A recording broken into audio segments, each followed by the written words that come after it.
1928 அம்புலு. திண்ணையில் நின்று சித்தி குரல் கொடுத்தது காதில் விழாத அளவுக்கு அம்புலுவின் கவனம் பாண்டியில் இருந்தது. ஏரோப்ளேன் பாண்டி பழம் எடுக்கும் தருவாய்.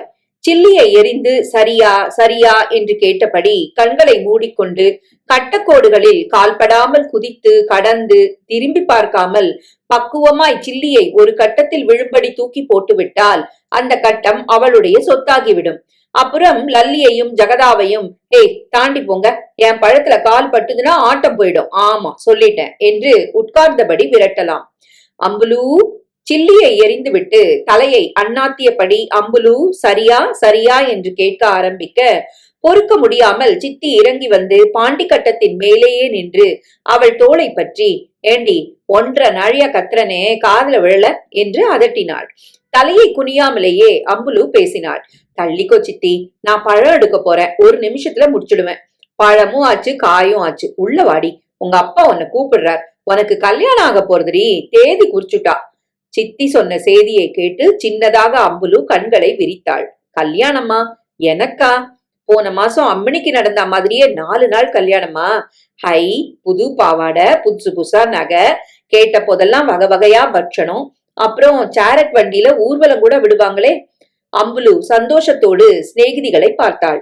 நான் வரலடி, நீங்க வேணா விளையாடுங்கோ. பேசியவள் சித்தியின் கையை பற்றி கொண்டு வீட்டை நோக்கி நடந்தாள்.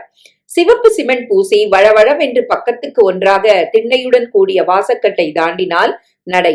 அதை ஒட்டி திறந்த முற்றம். 4 பக்கமும் தாழ்வாரங்கள், உயரமும் பருமனுமாய் நிற்கும் தூண்கள். அந்த பக்கம் முன்னரை, அதில் நெல் பத்தாயம், அலமாரி, உயரமான ஒரு கட்டில், இத்தனையும் இருக்கும். தாழ்வாரத்திலிருந்து சமையல் கட்டுக்கு ஒரு கதவு, புழக்கடைக்கு ஒரு கதவு. சிறுத்து ஒடுங்கி இல்லாமல் பறந்து விரிந்திருந்த தாழ்வாரத்தின் ஒரு பகுதியில் உத்தரக்கட்டையிலிருந்து தொங்கிய ஊஞ்சலில் அப்பா உட்கார்ந்திருந்தார். பக்கத்தில் ஊர் ஜோசியரான் ஸ்ரௌதிகள். எதிரில் சித்தப்பா மாமா தூணில் சாய்ந்து நின்று கொண்டு அத்தை சித்தி அம்மா. அப்ப நாளைக்கு 8ஆம் நாள், நாளை விட்டா வேற முகூர்த்தம் இல்லைன்னு சொல்றடா. இவ நட்சத்திரத்துக்கு தோது படுறதா இல்ல வைத்தியநாதா. அப்புறம் மார்கழி பிறந்துடுறது, வேணா தை மாசத்துல பாத்துக்கலாம். அத்தை அவசரமாக குறுக்கிட்டாள். தை மாசத்துக்கெல்லாம் தள்ளி போடாதண்ணா, வர்ற முகூர்த்தத்திலே முடிச்சுடலாம். இன்னும் 8 நாள் இருக்கே, அதுக்குள்ள வேண காரியம் ஆகாதா? அம்புலுவின் தகப்பனார் வைத்தியநாதனின் தங்கை ஞானம் 7 வருடம் முன்னால் புருஷனை இழந்து வேறு போக்கிடம் இல்லாமல் தன் ஒற்றை பிள்ளையுடன் அண்ணாவை சரணடைந்தவள். அவள் பிள்ளை கோபுவுக்கு இப்போது 18 வயது. 8வது வரைக்கும் படித்துவிட்டு மாமாவுக்கு உபகாரமாய் நிலம் நீச்சை பார்த்து கொள்கிறான். வைத்தியநாதனின் மூத்த பெண் அம்புலு என்கிற அலமேலுவுக்கும் இந்த கோபுவுக்கும் இவனுக்கு இவள் என்று எப்போதோ பெரிய உறவு விட்டு போகாமல் இருக்க முடிச்சு போட்டு விட்டார்கள். அம்புலுவுக்கு 8 வயதுதானே ஆகிறது. இன்னும் 2 வருடம் போகட்டும், ஜாம் என்று கல்யாணத்தை நடத்தி விடலாம் என்று சம்பந்தப்பட்ட முடிவு எடுத்திருந்ததில் 4 நாட்களாய் ஒரு சின்ன மாற்றம். அடுத்து திரு சுந்தரேஸ்வர மாமாவும் சாவித்திரி மாமியும் காசிக்கு போக தீர்மானம் செய்து விட்டார்கள். வண்டி கட்டிக்கொண்டு தஞ்சாவூர் போய் அங்கிருந்து ரயில் ஏறி மெட்ராஸுக்கு சென்று அப்புறம் காசியை நோக்கி பயணத்தை தொடர வேண்டும். சமாச்சாரத்தை கேள்விப்பட்டதிலிருந்து ஞானத்துக்கு திடும் என்று தானும் காசிக்கு போய் கங்கையில் குளித்து தன்னை மோட்சத்துக்கு தயார் பண்ணி கொள்ள வேண்டும் என்ற ஆவல் வந்துவிட்டது. 4 நாட்கள் முன் அண்ணா எதிரில் வந்து நின்று, போன ஜென்மத்துல யாருக்கு என்ன பாவம் பண்ணனோ இப்ப இப்படி நிக்கிறேன், காசிக்கு போறதெல்லாம் லேஸ்ல நடக்கிற சமாச்சாரம் இல்ல, அதிர்ஷ்டவசமா மாமாவும் மாமியும் கிளம்பிருக்கா, நல்ல துணை, இப்ப இவாளை விட்டா அப்புறம் தோதா வேற யார் கிடப்பான்னு தெரியல, காசிக்கு போகணும்னு நெஞ்சுக்குள்ள ஆசை ஏகமா முட்டுறது. கோபுவை பாத்துக்க நீ இருக்கேன்னாலும் அவன் எனக்கு ஒத்த பிள்ளை, அவன் கல்யாணத்தை நடத்தி கண்குளிர பாத்துட்டு காசிக்கு புறப்பட்டா தேவலையோன்னு தோன்றது. காசிக்கு போயிட்டு நான் எப்போ திரும்புவேன்னு சொல்ல முடியாது. அதனால அவனுக்கும் அம்புலுவுக்கும் பேசி வச்சிருக்கிற கல்யாணத்தை நடத்திட்டா என் கடமை முடிஞ்சுது.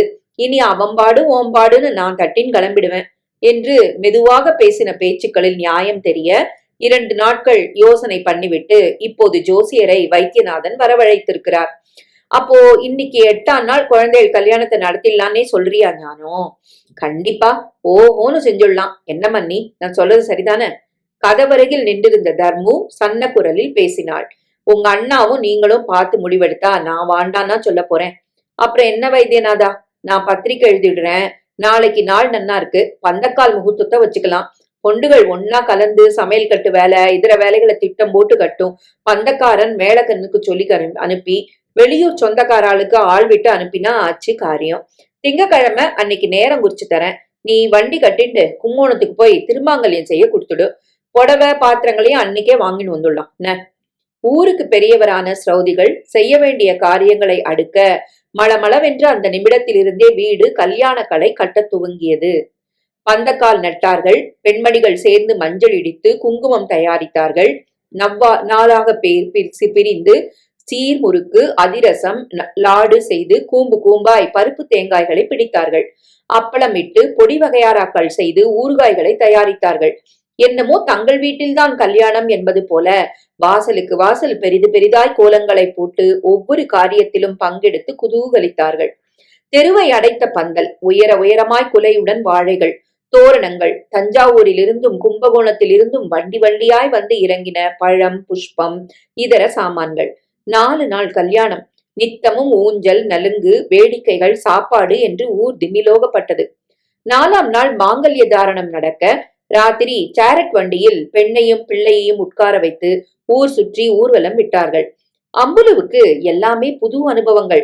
வேளா வேலைக்கு புது புடவை நகைகள், சிணுங்காமல் இருக்க கையில் அதிரசமோ வாழைப்பழமோ.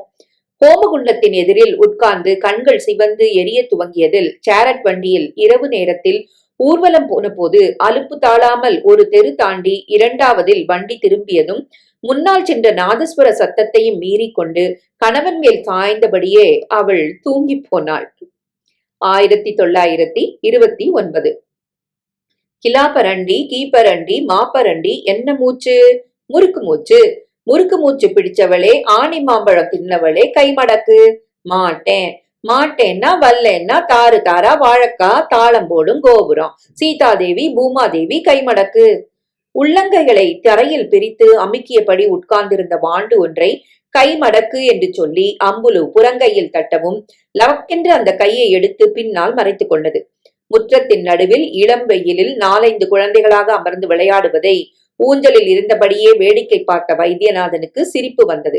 வலப்பக்கம் அமர்ந்திருக்கும் கோமுவும் அம்புலுவும் குழந்தைகளாக பாவாடை சட்டையுடன் அமர்ந்து விளையாடி கொண்டிருந்தாலும் வயது 10, 9 முறையே ஆனாலும் கல்யாண பெண்கள்.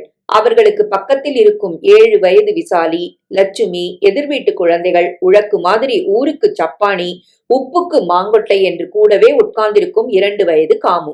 அம்புலுவின் ஒரே தங்கை. கிட்டத்தட்ட 7 வயது வித்தியாசம் 2 பேருக்கும் நடுவில். சமையல் கட்டிலிருந்து வெளியில் வந்து தூணில் சாய்ந்து பெண்களின் விளையாட்டை பார்க்க முற்பட்ட தர்முவின் கண்கள் ஒரு நிமிடம் பெண்ணின் கழுத்தில் நிலைத்தன. ஏண்டி அம்புலு, தாலி செங்கலி எங்கடி காணோம்? விளையாட்டில் இருந்து கவனத்தை நகர்த்தாமலேயே ஒரு கையை தூக்கி அம்புலு அலமாரியை நோக்கி காட்டினாள். வழக்கம் போல் பூஜை அலமாரிக்கு பக்கத்து ஆணியில் நீளமாய் தாலி சரடு தொங்கிக் கொண்டிருந்தது. சுறுசுறுவென்று கோபம் மூல கணவன் பக்கம் தர்மு திரும்பினாள். இவ இப்படி அழிச்சாட்டியம் பண்ணா நான் என்ன செய்யறது சொல்லுங்கண்ணா? தாலி சங்கிலிய கழட்டாதடி, கழுத்தோட இருக்கட்டும்னு தலையா அடிச்சுட்டாலும் காதுலயே வாங்க மாட்டேங்கிறாளே. ஆச்சு, திரும்பி பார்த்தா தாலி கட்டி 1 வருஷம் ஆக போறது. இன்னும் இந்த பழக்கம் வரலன்னா எப்படி?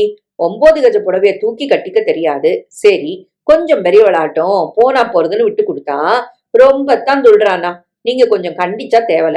நாளைக்கு உங்க தங்க வந்தாள்னா பொண்ண வளர்க்க தெரியலன்னு என்னத்தானே பரிகாசம் பண்ணுவா? விசிறியை கீழே வைத்த வைத்தியநாதன் அம்புலு என்று பெண்ணை அழைத்தார். என்னப்பா, இங்க வாடிமா, பாதி விளையாடின்னு இருக்கேன்பா. பதில் சொல்லாம கூப்பிட்டதும் எழுந்து வாடி. அம்மா அதட்ட அம்புலு எழுந்து வந்தாள். என்னப்பா, அது என்னம்மா வேலை? ஒற்றை விரலில் ஆணி பக்கம் நீட்டி அவர் கேட்க அம்புலு தலையை குனிந்து கொண்டாள். உடனொத்த கோமு கழுத்தை விட்டு கழட்டாம தாலிச்சரடை போட்டு இருக்கிறப்போ உனக்கு மட்டும் என்னாச்சுமா? என் சங்கிலி ரொம்ப கனமா இருக்குப்பா. படுத்துக்கிறப்பவும் விளையாடுறப்பவும் கழுத்தை பிடிச்சு அமுக்குறது. அதான் தங்கச்சங்கிலிய கழட்டி மாட்டிட்டு மஞ்சள் சரட்டோட இருக்கேன். அத்தை ஊருக்கு போனப்போ என்ன ஆனாலும் மஞ்சள் சரட்டை மட்டும் கழட்டாதேன்னு சொன்ன பேச்ச நான் மீறலப்பா. ஞானம் தான் அணிந்திருந்த சரட்டை மருமகளுக்கு தூக்கி போட்டிருப்பதால் இதற்கு கனம் அதிகம்தான். கிட்டத்தட்ட 12 பவுன் ஆயிற்றே. கனமா இருந்தா என்னடி, அதான் அழகு. கோமு போட்டுக்கலையா? ஆனாலும் உனக்கு ரொம்பத்தான் சொகுசு. அம்மா சிடுசிடுக்க அம்புலு அவள் பக்கம் திரும்பினாள். இல்லம்மா, என் சங்கிலி ரொம்ப கனம். கோமு கூட அன்னைக்கு சொன்னா. ஆமாண்டி, ஒன்னுது கணக்குறதுன்னு. இல்ல கோமு, சிநேகிதியை தனக்கு சிபாரிசு செய்ய அழைக்கவும் அவளுக்கு எப்படி தெரியும்? கழட்டி அவ கையில கொடுத்து பார்க்க சொன்னியா என்று தர்மு கேட்க, எங்களை என்னன்னு நினைச்ச என்று என்ற பார்வை ஒன்றை அம்புலு பார்த்தாள். கையில கொடுக்கலம்மா, என்னதான் அவ போட்டுன்னு பார்த்தா. அவள் தான் நான் போட்டுன்னு பார்த்தேன். அப்பதான் புரிஞ்சுது. என்னது, உன் தாலி அவளும் அவளத நீயும் மாத்தி போட்டுண்டாளா? ஆமாம்மா. சிவ சிவா, என்ன அக்கிரமம் இது! வெளியில போய் சொல்லாதீங்கோ, கேக்குறவா கேலி பண்ண போறா. பாடிங்க, இன்னொரு தூரம் இந்த சங்கிலிய உன் கழுத்தை விட்டு கழட்டு சொல்றேன். அப்புறம் நான் பொல்லாதவளா ஆயிடுவேன். ஆமா. கோபம் மாறாமல் ஆணியில் இருந்த சங்கிலியை பெண் கழுத்தில் மாட்டின தர்மு கோமு பக்கம் திரும்பி, இந்தாடி உனக்கும் சொல்றேன் கேட்டுக்கோ. தத்து பித்துன்னு தாலி சரட்டை கழட்டுறத மாத்திக்கிறதெல்லாம் இன்னொரு தூரம் பண்ணாத. அம்புல விட நீ பெரியவோ, விஷயம் புரிஞ்சவோ. அவளுக்கு புத்தி சொல்றத விட்டுட்டு நீயும் இப்படி தாறுமாறா நடந்துட்டா இப்படி திரும்ப இப்படி அசட்டு காரியம் பண்ணாக்கா உங்க அப்பா அம்மாட்ட சொல்லி சூடு போட சொல்லிவிடுவேன். புரியறதா? ஓடு என்று மிரட்ட, சரி மாமி நான் வரேன் என்று ஒரே ஓட்டமாக அவளும் மற்ற பெண்களும் வாசலை பார்க்க ஓடினர். 2 அடி வைத்த பெண்ணின் கையை பற்றி தர்மு நிறுத்தினாள். நீ எங்க போற? போய் கை கால் அலம்பிண்டு சமையல் கட்டுக்கு வா. தேங்காய் துருவி வச்சிருக்கேன், சட்னி அரைச்சுன்னு வா. கோபு வர நேரமாச்சு, நான் இட்லி வாக்குறேன். ஏதுரா, தாலி கட்டுவன் வந்துருவானே, அவன் சாப்பிட இலை போடுவோம், அம்மாக்கு கூட மாட ஒத்தாசை பண்ணுவோன்னு இல்லாம என்னடி சதா விளையாட்டு. இனிமே இப்படி சோழி ஏழாங்கல் அது இதுன்னு உட்காரு சொல்றேன். அம்மாவுக்கு நிஜமாகவே கோபம் என்பதை புரிந்து கொண்டு வாயை திறக்காமல் அம்புலு புழக்கடைக்கு சென்றாள். அவள் தலை மறைந்ததும் வைத்தியநாதன் மெதுவாக சிரித்தார். அவ குழந்தை தானடி, ஆனாலும் நீ ஓட ஓட விரட்டினா எப்படி? 9 வயசுக்கு அதுக்கு என்ன புரியும்? குழந்தை குழந்தைன்னு சொல்லிட்டே இருந்தா எப்பத்தான் பதவிசு வரும்? பொம்னாட்டி குழந்தைக்கு அடக்கமும் காரியமும் உடம்போட பிறந்து வளர வேண்டாமா? நாளைக்கு இவ பெரியவளாகி தனி குடுத்தனம் போட்டா ஒரு விசா அத்தனையும் செய்ய தெரிய வேண்டாமா?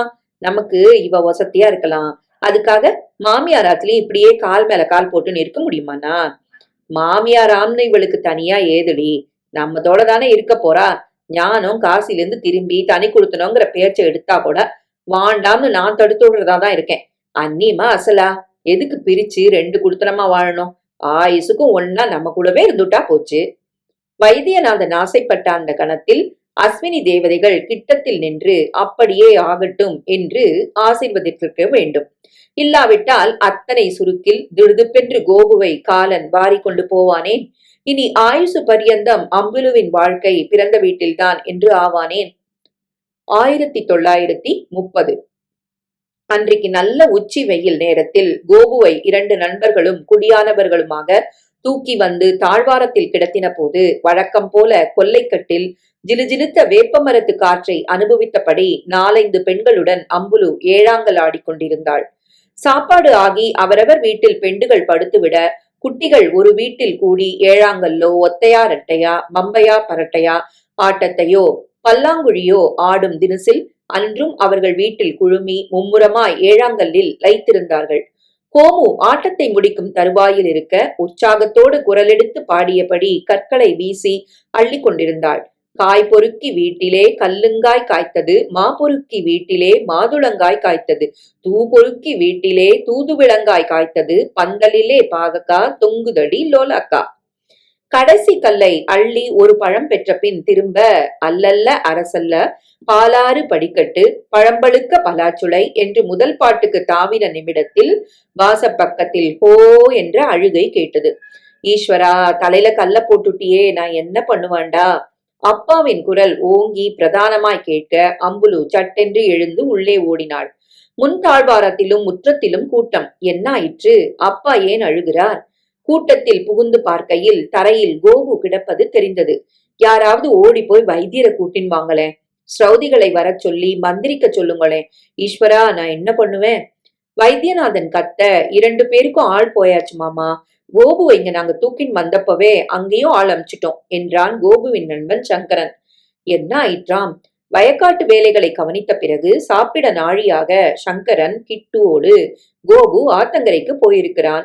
முங்கி குளித்து எழுந்து துண்டை பிழிந்து உடம்பை துளைத்து வேட்டியை உதறி காய வைத்துக் கொண்டு கிளம்பிய போது கம்மென்று தாழம்பூ வாசனை எழுந்ததாம். வரிசையாய் நின்ற தாழம்புதர்களில் பார்வையை படர விட்டதும் மஞ்சளாய் பூத்திருந்த பூ ஒன்று பளிச்சென்று தெரிந்ததாம். தாழம்பூனா அம்புலுக்கு ரொம்ப பிடிக்குண்டா என்றதோடு நிற்காமல் வேட்டியை மடித்து கட்டி கொண்டு கோபு கிளம்ப, வானாண்டா, உச்சி வேலை, பூச்சி பொட்டு இருக்கும்டா என்று சங்கரன் தடுக்கவே செய்தானாம். கோபு காதில் வாங்கவில்லை. இப்படி நுழைந்து அப்படி வளைந்து அடிப்புதரில் கால் ஊன்றி எட்டி மேல் புதரை பிடித்து இழுக்க, அம்மாடி, என்னவென்று சொல்வது?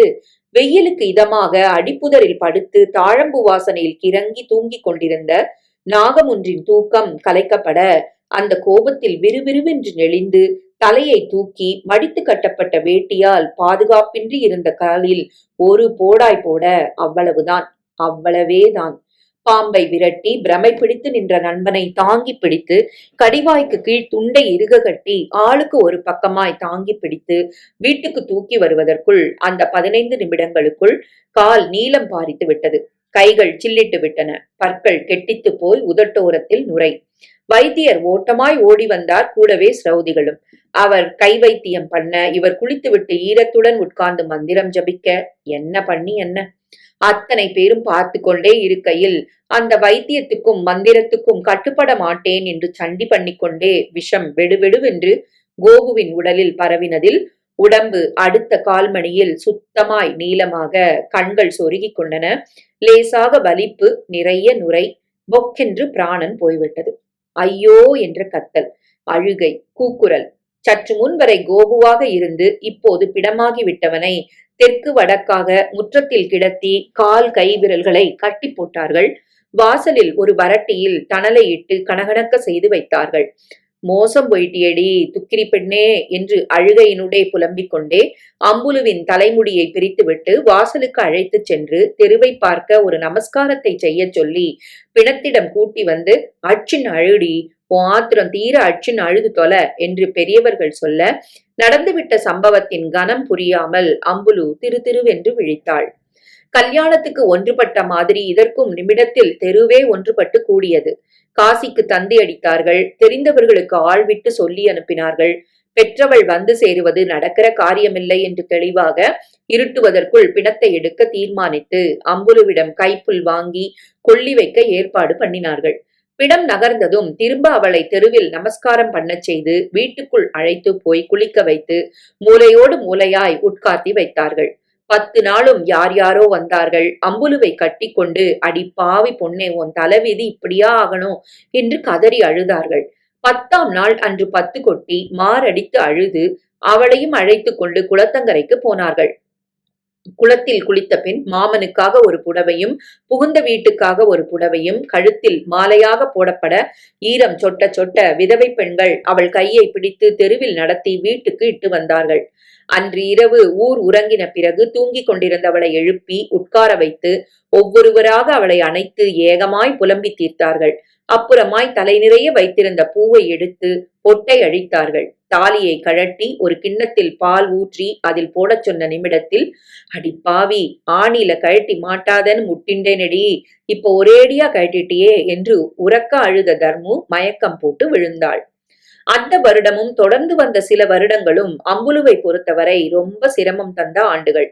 தன் நிலை என்ன, தான் இனி என்ன செய்யலாம் கூடாது என்பதின் முழு அர்த்தங்களும் புரிந்து நிதானப்பட்டு அமைதி அடைவதற்குள் வந்த அந்த 4-5 வருடங்களில் அம்புலு உணர்ந்த வேதனைகள், ஏமாற்றங்கள், தவிப்புகள், ஆத்திரங்கள் வார்த்தையில் சொல்லி மாளாதவைதான். 1936 தூரத்தில் எங்கோ ஒரு சேவல் கொக்கரிக்க அம்புலு விழித்துக் கொண்டாள். மணி என்ன? எழுந்திருக்க போதாகிவிட்டதா? கொல்லைக்கட்டிலிருந்து மாடு அம்மா என்று குரல் கொடுத்தது. விடிகாலை 4 ஆகிவிட்டது. அந்த வாயில்லா ஜீவனுக்கு எப்படித்தான் புரியுமோ? எழுந்திருந்து தலைக்கு வைத்திருந்த மணையை ஓரமாய் சாற்றி பாயை சுருட்டி வைத்தாள். கலைந்திருந்த புடவையை சீர் பண்ணி முட்டாக்கை இழுத்து விட்டபடி கதவை ஓசைப்படாமல் திறந்து கொண்டு புறக்கடைப்படிகளில் இறங்கினாள். கிணற்றில் சகடையை உருட்டி குளத்தில் இழுத்து முகத்தை அலம்பி வாயை கொப்பளித்தவள் வாளியில் நீரை விட்டு எடுத்துக்கொண்டு பின்பக்க புதர்களை பார்க்க நடந்தாள். சாம்பல் பூத்த வானத்தில் கீராய் நிலாவும் அந்த ஒற்றை நட்சத்திரமும் பளபளவென கண்ணில் பட்டன. நட்சத்திரம் நட்சத்திரமாக வெளியேர் என்று பூத்திருந்த நித்திய மல்லிகையின் வாசமும் பாரிஜாத பூக்களின் மனமும் ஒன்றாய் கலந்து நாசியை நிறைத்தன. தெருவில் சளக் சளக்கென்று யார் வீட்டிலோ சாணம் தெளிப்பதும், ஜூ ஹை ஜூ என்று கோனார் விரட்ட, கழுத்துமணி சங் சங் என்று அசைய மாடுகள் செல்வதும் தெளிவாக கேட்டன. படபடவென இறக்கையை அடித்துக்கொண்டு ஒரு காகம் பறந்து வந்து கிணற்றின் விளிம்பில் உட்கார்ந்து மா என்று மாடு கூப்பிட கன்று மே என்று பதில் கொடுத்தது. கை கால்களை அலம்பிக் கொண்ட பின் குவளையுடன் அம்புலு மாட்டிடம் சென்று கன்றுக்குட்டியை அவிழ்த்து விட்டாள். பின்னங்கால் பிடரியில் இடிக்க துள்ளி அம்மாவின் மடியை அது முட்டியது. 2 நிமிடங்களில் அதை இழுத்து கம்பத்தில் கட்டிவிட்டு குவளையில் இருந்த நீரால் மடியை சுத்தமாக அலம்பிவிட்டு குந்தி முழங்கால்களால் பாத்திரத்தை பிடித்துக்கொண்டு வேகமாக பாலை கறந்தாள்.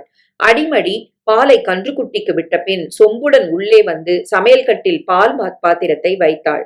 கொடியில் கிடந்த பழைய புடவையை உருவி சுற்றி கொண்டு இடுப்பில் இருந்ததை அவிழ்த்தாள். கிணற்றடிக்கு சென்று மளமளவென நீரை இழுத்து ஹரே ராம ராம ஹரே ஹரே கிருஷ்ண ஹரே கிருஷ்ண கிருஷ்ண கிருஷ்ண ஹரே ஹரே என்று முணுமுணுத்தபடி தலையில் விட்டு கொண்டாள். கையோடு குழந்திருந்த விழுப்பு புடவையை நனைத்து கசக்கி அலசி பிழிந்து ஒரு பக்கமாய் வைத்துவிட்டு 2 அடி தள்ளி சென்று தரையிலிருந்து நல்ல மணலாக எடுத்து உடம்பில் அழுந்த பூசி தேய்த்தாள். திரும்ப சில குடங்கள் ஜலத்தை இழுத்து உடம்பில் தலையில் கொட்டிக்கொண்டு ஈரப்புடவையுடன் சமையல் கட்டுக்குள் நுழைந்து கொடியில் மடித்து போட்டிருந்த புடவையை எடுத்து உடம்பில் சுற்றி ஈரத்தை வீழ்த்திவிட்டு உடுத்திக் கொண்டாள்.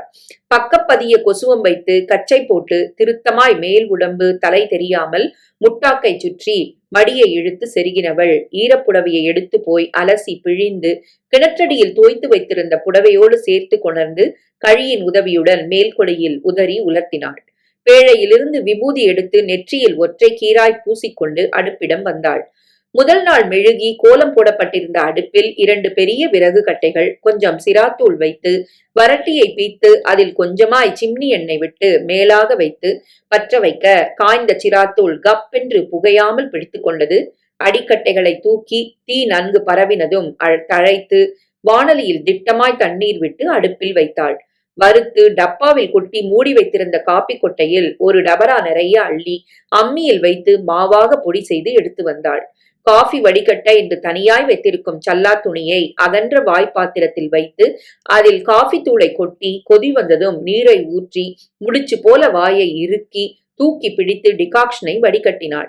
சொம்பில் இருந்த பாலை வேறு பாத்திரத்தில் ஊற்றி அடுப்பில் வைத்து காய்ச்சும் போது அரைவாசலில் நிழல் தட்டியது. அம்மா, காஃபி போட்டுட்டியா? மாடு பாலை ஒழுங்கா கறந்துதா? நான் பல் தேய்ச்சிட்டு வரேன், காஃபி கலந்துடு. தர்மு மெதுவாக புறக்கடைக்கு சென்றாள். கிணத்தடி பாசி வழுக்கி விடாமல் ஜாக்கிரதையாக காலை ஊன்றி தண்ணீர் இழுத்தாள். அவளுக்கு இது நிறை மாதம். எந்த நிமிடம் வேணுமானாலும் பிரசவம் ஆகலாம். முதல் பிள்ளைக்கு படுத்துகிற மாதிரி 7ஆவதுக்கு ஆனாலும் அதிகமாய்த்தான் படுத்துகிறது.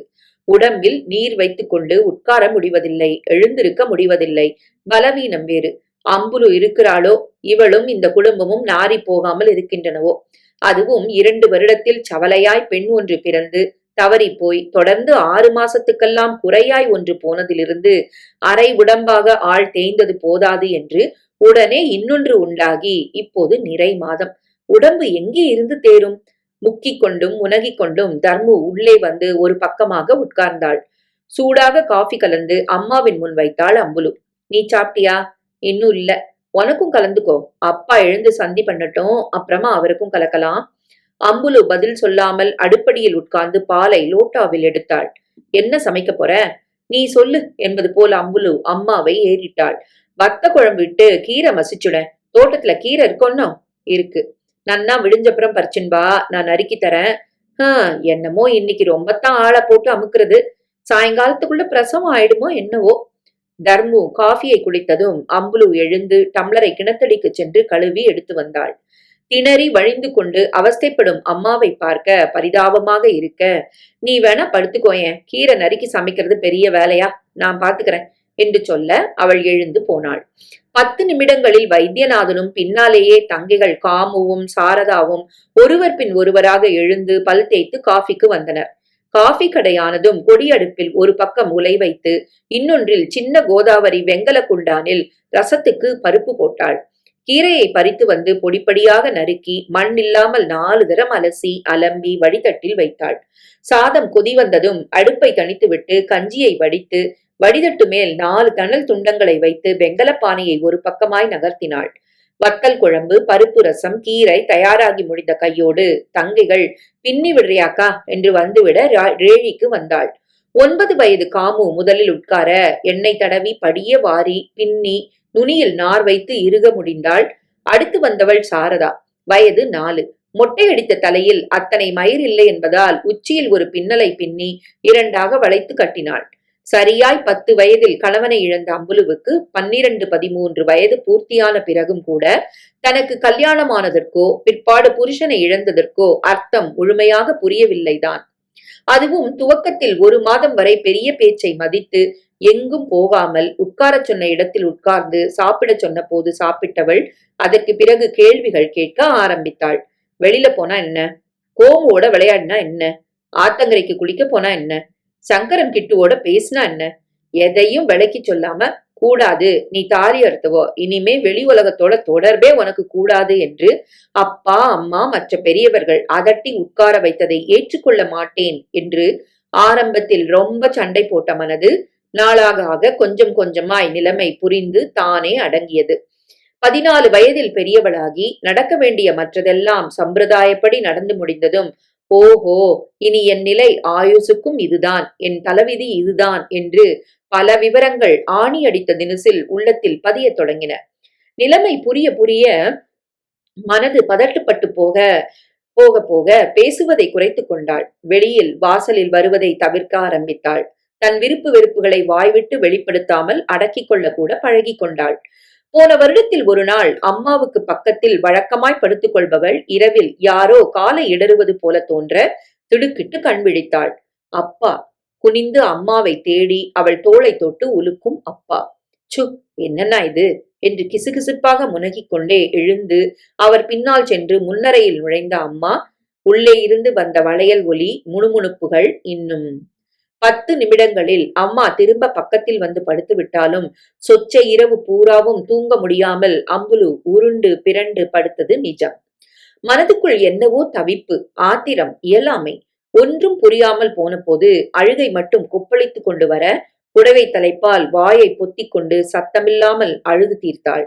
அதன் பிறகுதான் அம்மா என்று நினைத்து கொண்டு அப்பா தன் காலை திரும்ப இடரலாம் என்ற எண்ணம் தோன்றிய பிறகுதான் இந்த மன உளைச்சலை நம்மால் தாங்க இயலாது என்று புரிந்து கொண்டு அம்மாவோடு படுக்காமல் சமையல் கட்டிலேயே தனியாக அம்புலு படுக்க ஆரம்பித்தாள்.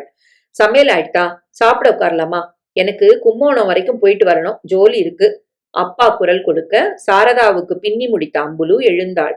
கை அலம்பி கொண்டு அப்பா தங்கைகளுக்கு இலை போட்டாள். அவர்கள் சாப்பிட்டு போனதும் ராத்திரி பலகாரத்துக்காக நொய்யை களைந்து உப்புமாவுக்கு எந்திரத்தில் உடைத்து வைத்தாள். குளித்துவிட்டு வந்த அம்மாவுக்கு சாதம் போட்டு தானும் சாப்பிட்டு சமையல் கட்டை ஒழித்தாள். மதியம் 3 மணி சுமாருக்கு பிற்பகல் காஃபி ஆன பிறகு தர்மு எதிர்பார்த்தது போலவே அவளுக்கு பனிக்குடம் உடைந்து பிரசவ வலி கண்டது. 1937 அம்புலுவுக்கு வேலை நெட்டி முறித்தது. சாதாரண அன்றாட காரியங்களோடு பிள்ளை பெற்றவளை கவனிக்கும் காரியம், அப்புறம் குட்டியூண்டுக்கு சிவப்பாய் இருந்து கொண்டு கை கால்களை ஆட்டி கண்களை மலர்த்தி ngா ngா என்று வாய்க்கொள்ளாமல் சிரிக்கும் அந்த அம்பி பயலுக்காக செய்யும் காரியம். அம்மாடி, அம்பி பயல்தான் எத்தனை அழகு! அந்த சிவப்பும் தலை கொள்ளா கூடை மயிரும் கருப்பு கண்களும் சிரிப்பும், ஏ அம்மா, அவனை பார்ப்பதும் தூக்குவதும் கொஞ்சுவதும் எத்தனை பரவசம் தரும் சமாச்சாரம்!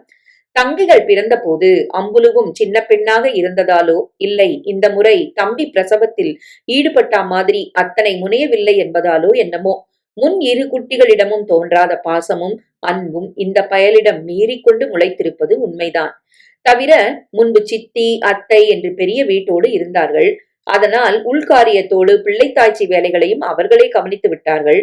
வேலைக்கு தின்றுவிட்டு பாண்டி ஏழாங்கல் என்று தோழிகளோடு விளையாடுவதில் அம்புலுவின் பொழுது கழிந்து விட்டது. இப்போது அப்படி இல்லையே. சித்தப்பா திருச்சியில் ஏதோ வேலை பெற்றுக் கொண்டு விட அவரும் சித்தியும் அங்கேயே தனி குடித்தனம் போட்டுவிட்டார்கள்.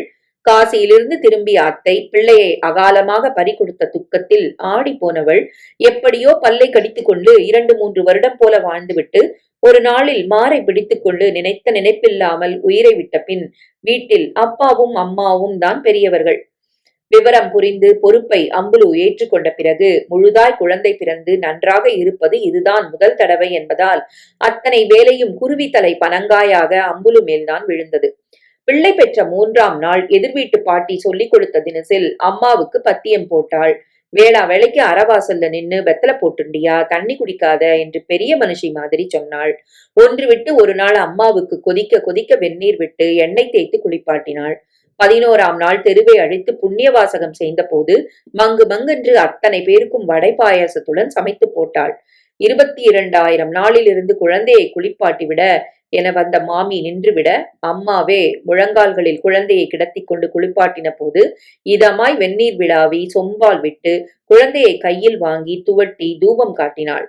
40ஆம் நாள் தீட்டு கழிந்து கிணற்று ஜலத்தில் குழந்தைக்கு சொறி சிரங்கு வராமல் இருக்கும் என்ற நம்பிக்கையுடன் பிடி அரிசியை தவளைக்காக வாரி இறைத்துவிட்டு சமையல் கட்டில் வந்து தர்மு புளி உப்பு பானைகளை தொட்டு சட்டி தொட்ட பிறகும் கூட கூடுமான வரையில் அம்மாவை ஒரு வேலையும் செய்ய விடாமல் உட்கார வைத்துவிட்டு அத்தனை காரியங்களையும் அம்புலு தானே இழுத்து போட்டுக்கொண்டு செய்தாள்.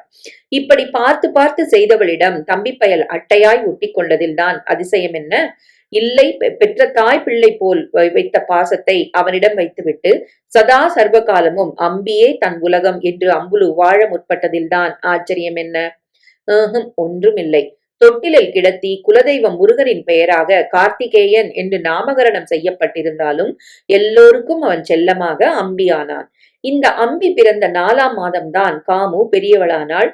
அப்போது அம்புலுவுக்கு சரியாய் 18 ரொம்பி 19 பிறந்து விட்டது. ஒரு நாள் மதியம் வெயில் தருவாய் காஃபி பாத்திரங்களை கிணற்றடியில் போட்டு தேய்த்து கொண்டிருந்த போது காமு அரக்க பறக்க வந்து நின்றாள். எதிர் வீட்டில் சோழி ஆடிக்கொண்டிருந்தவளுக்கு என்ன ஆயிற்று இந்த ஓட்டம் ஓடி வர? அக்கா! தலை நிமிர்த்திய அம்புலு தங்கையின் கண்ணோரங்களில் நீர் பளபளத்ததை பார்த்து திடுக்கிட்டாள். என்னடி? வந்துக்கா. வந்து முகத்தில் கொஞ்சம் வெட்கம், நிறைய பயம். என்ன காமு மென்னு முழுங்குற? வந்துக்கா, நான் அம்மா எங்கக்கா? உள்ள இருக்கா? என்ன விஷயம்? கோர்வையாக பேசத் தெரியாமல் விழித்துவிட்டு காமு விஷயத்தை சொல்ல 10 கையை அவசரமாய் அலம்பிக் கொண்டு அம்புலு உள்ளே ஓடினாள். அம்மா! என்ன அம்புலு? சித்தங்க வாயேன்.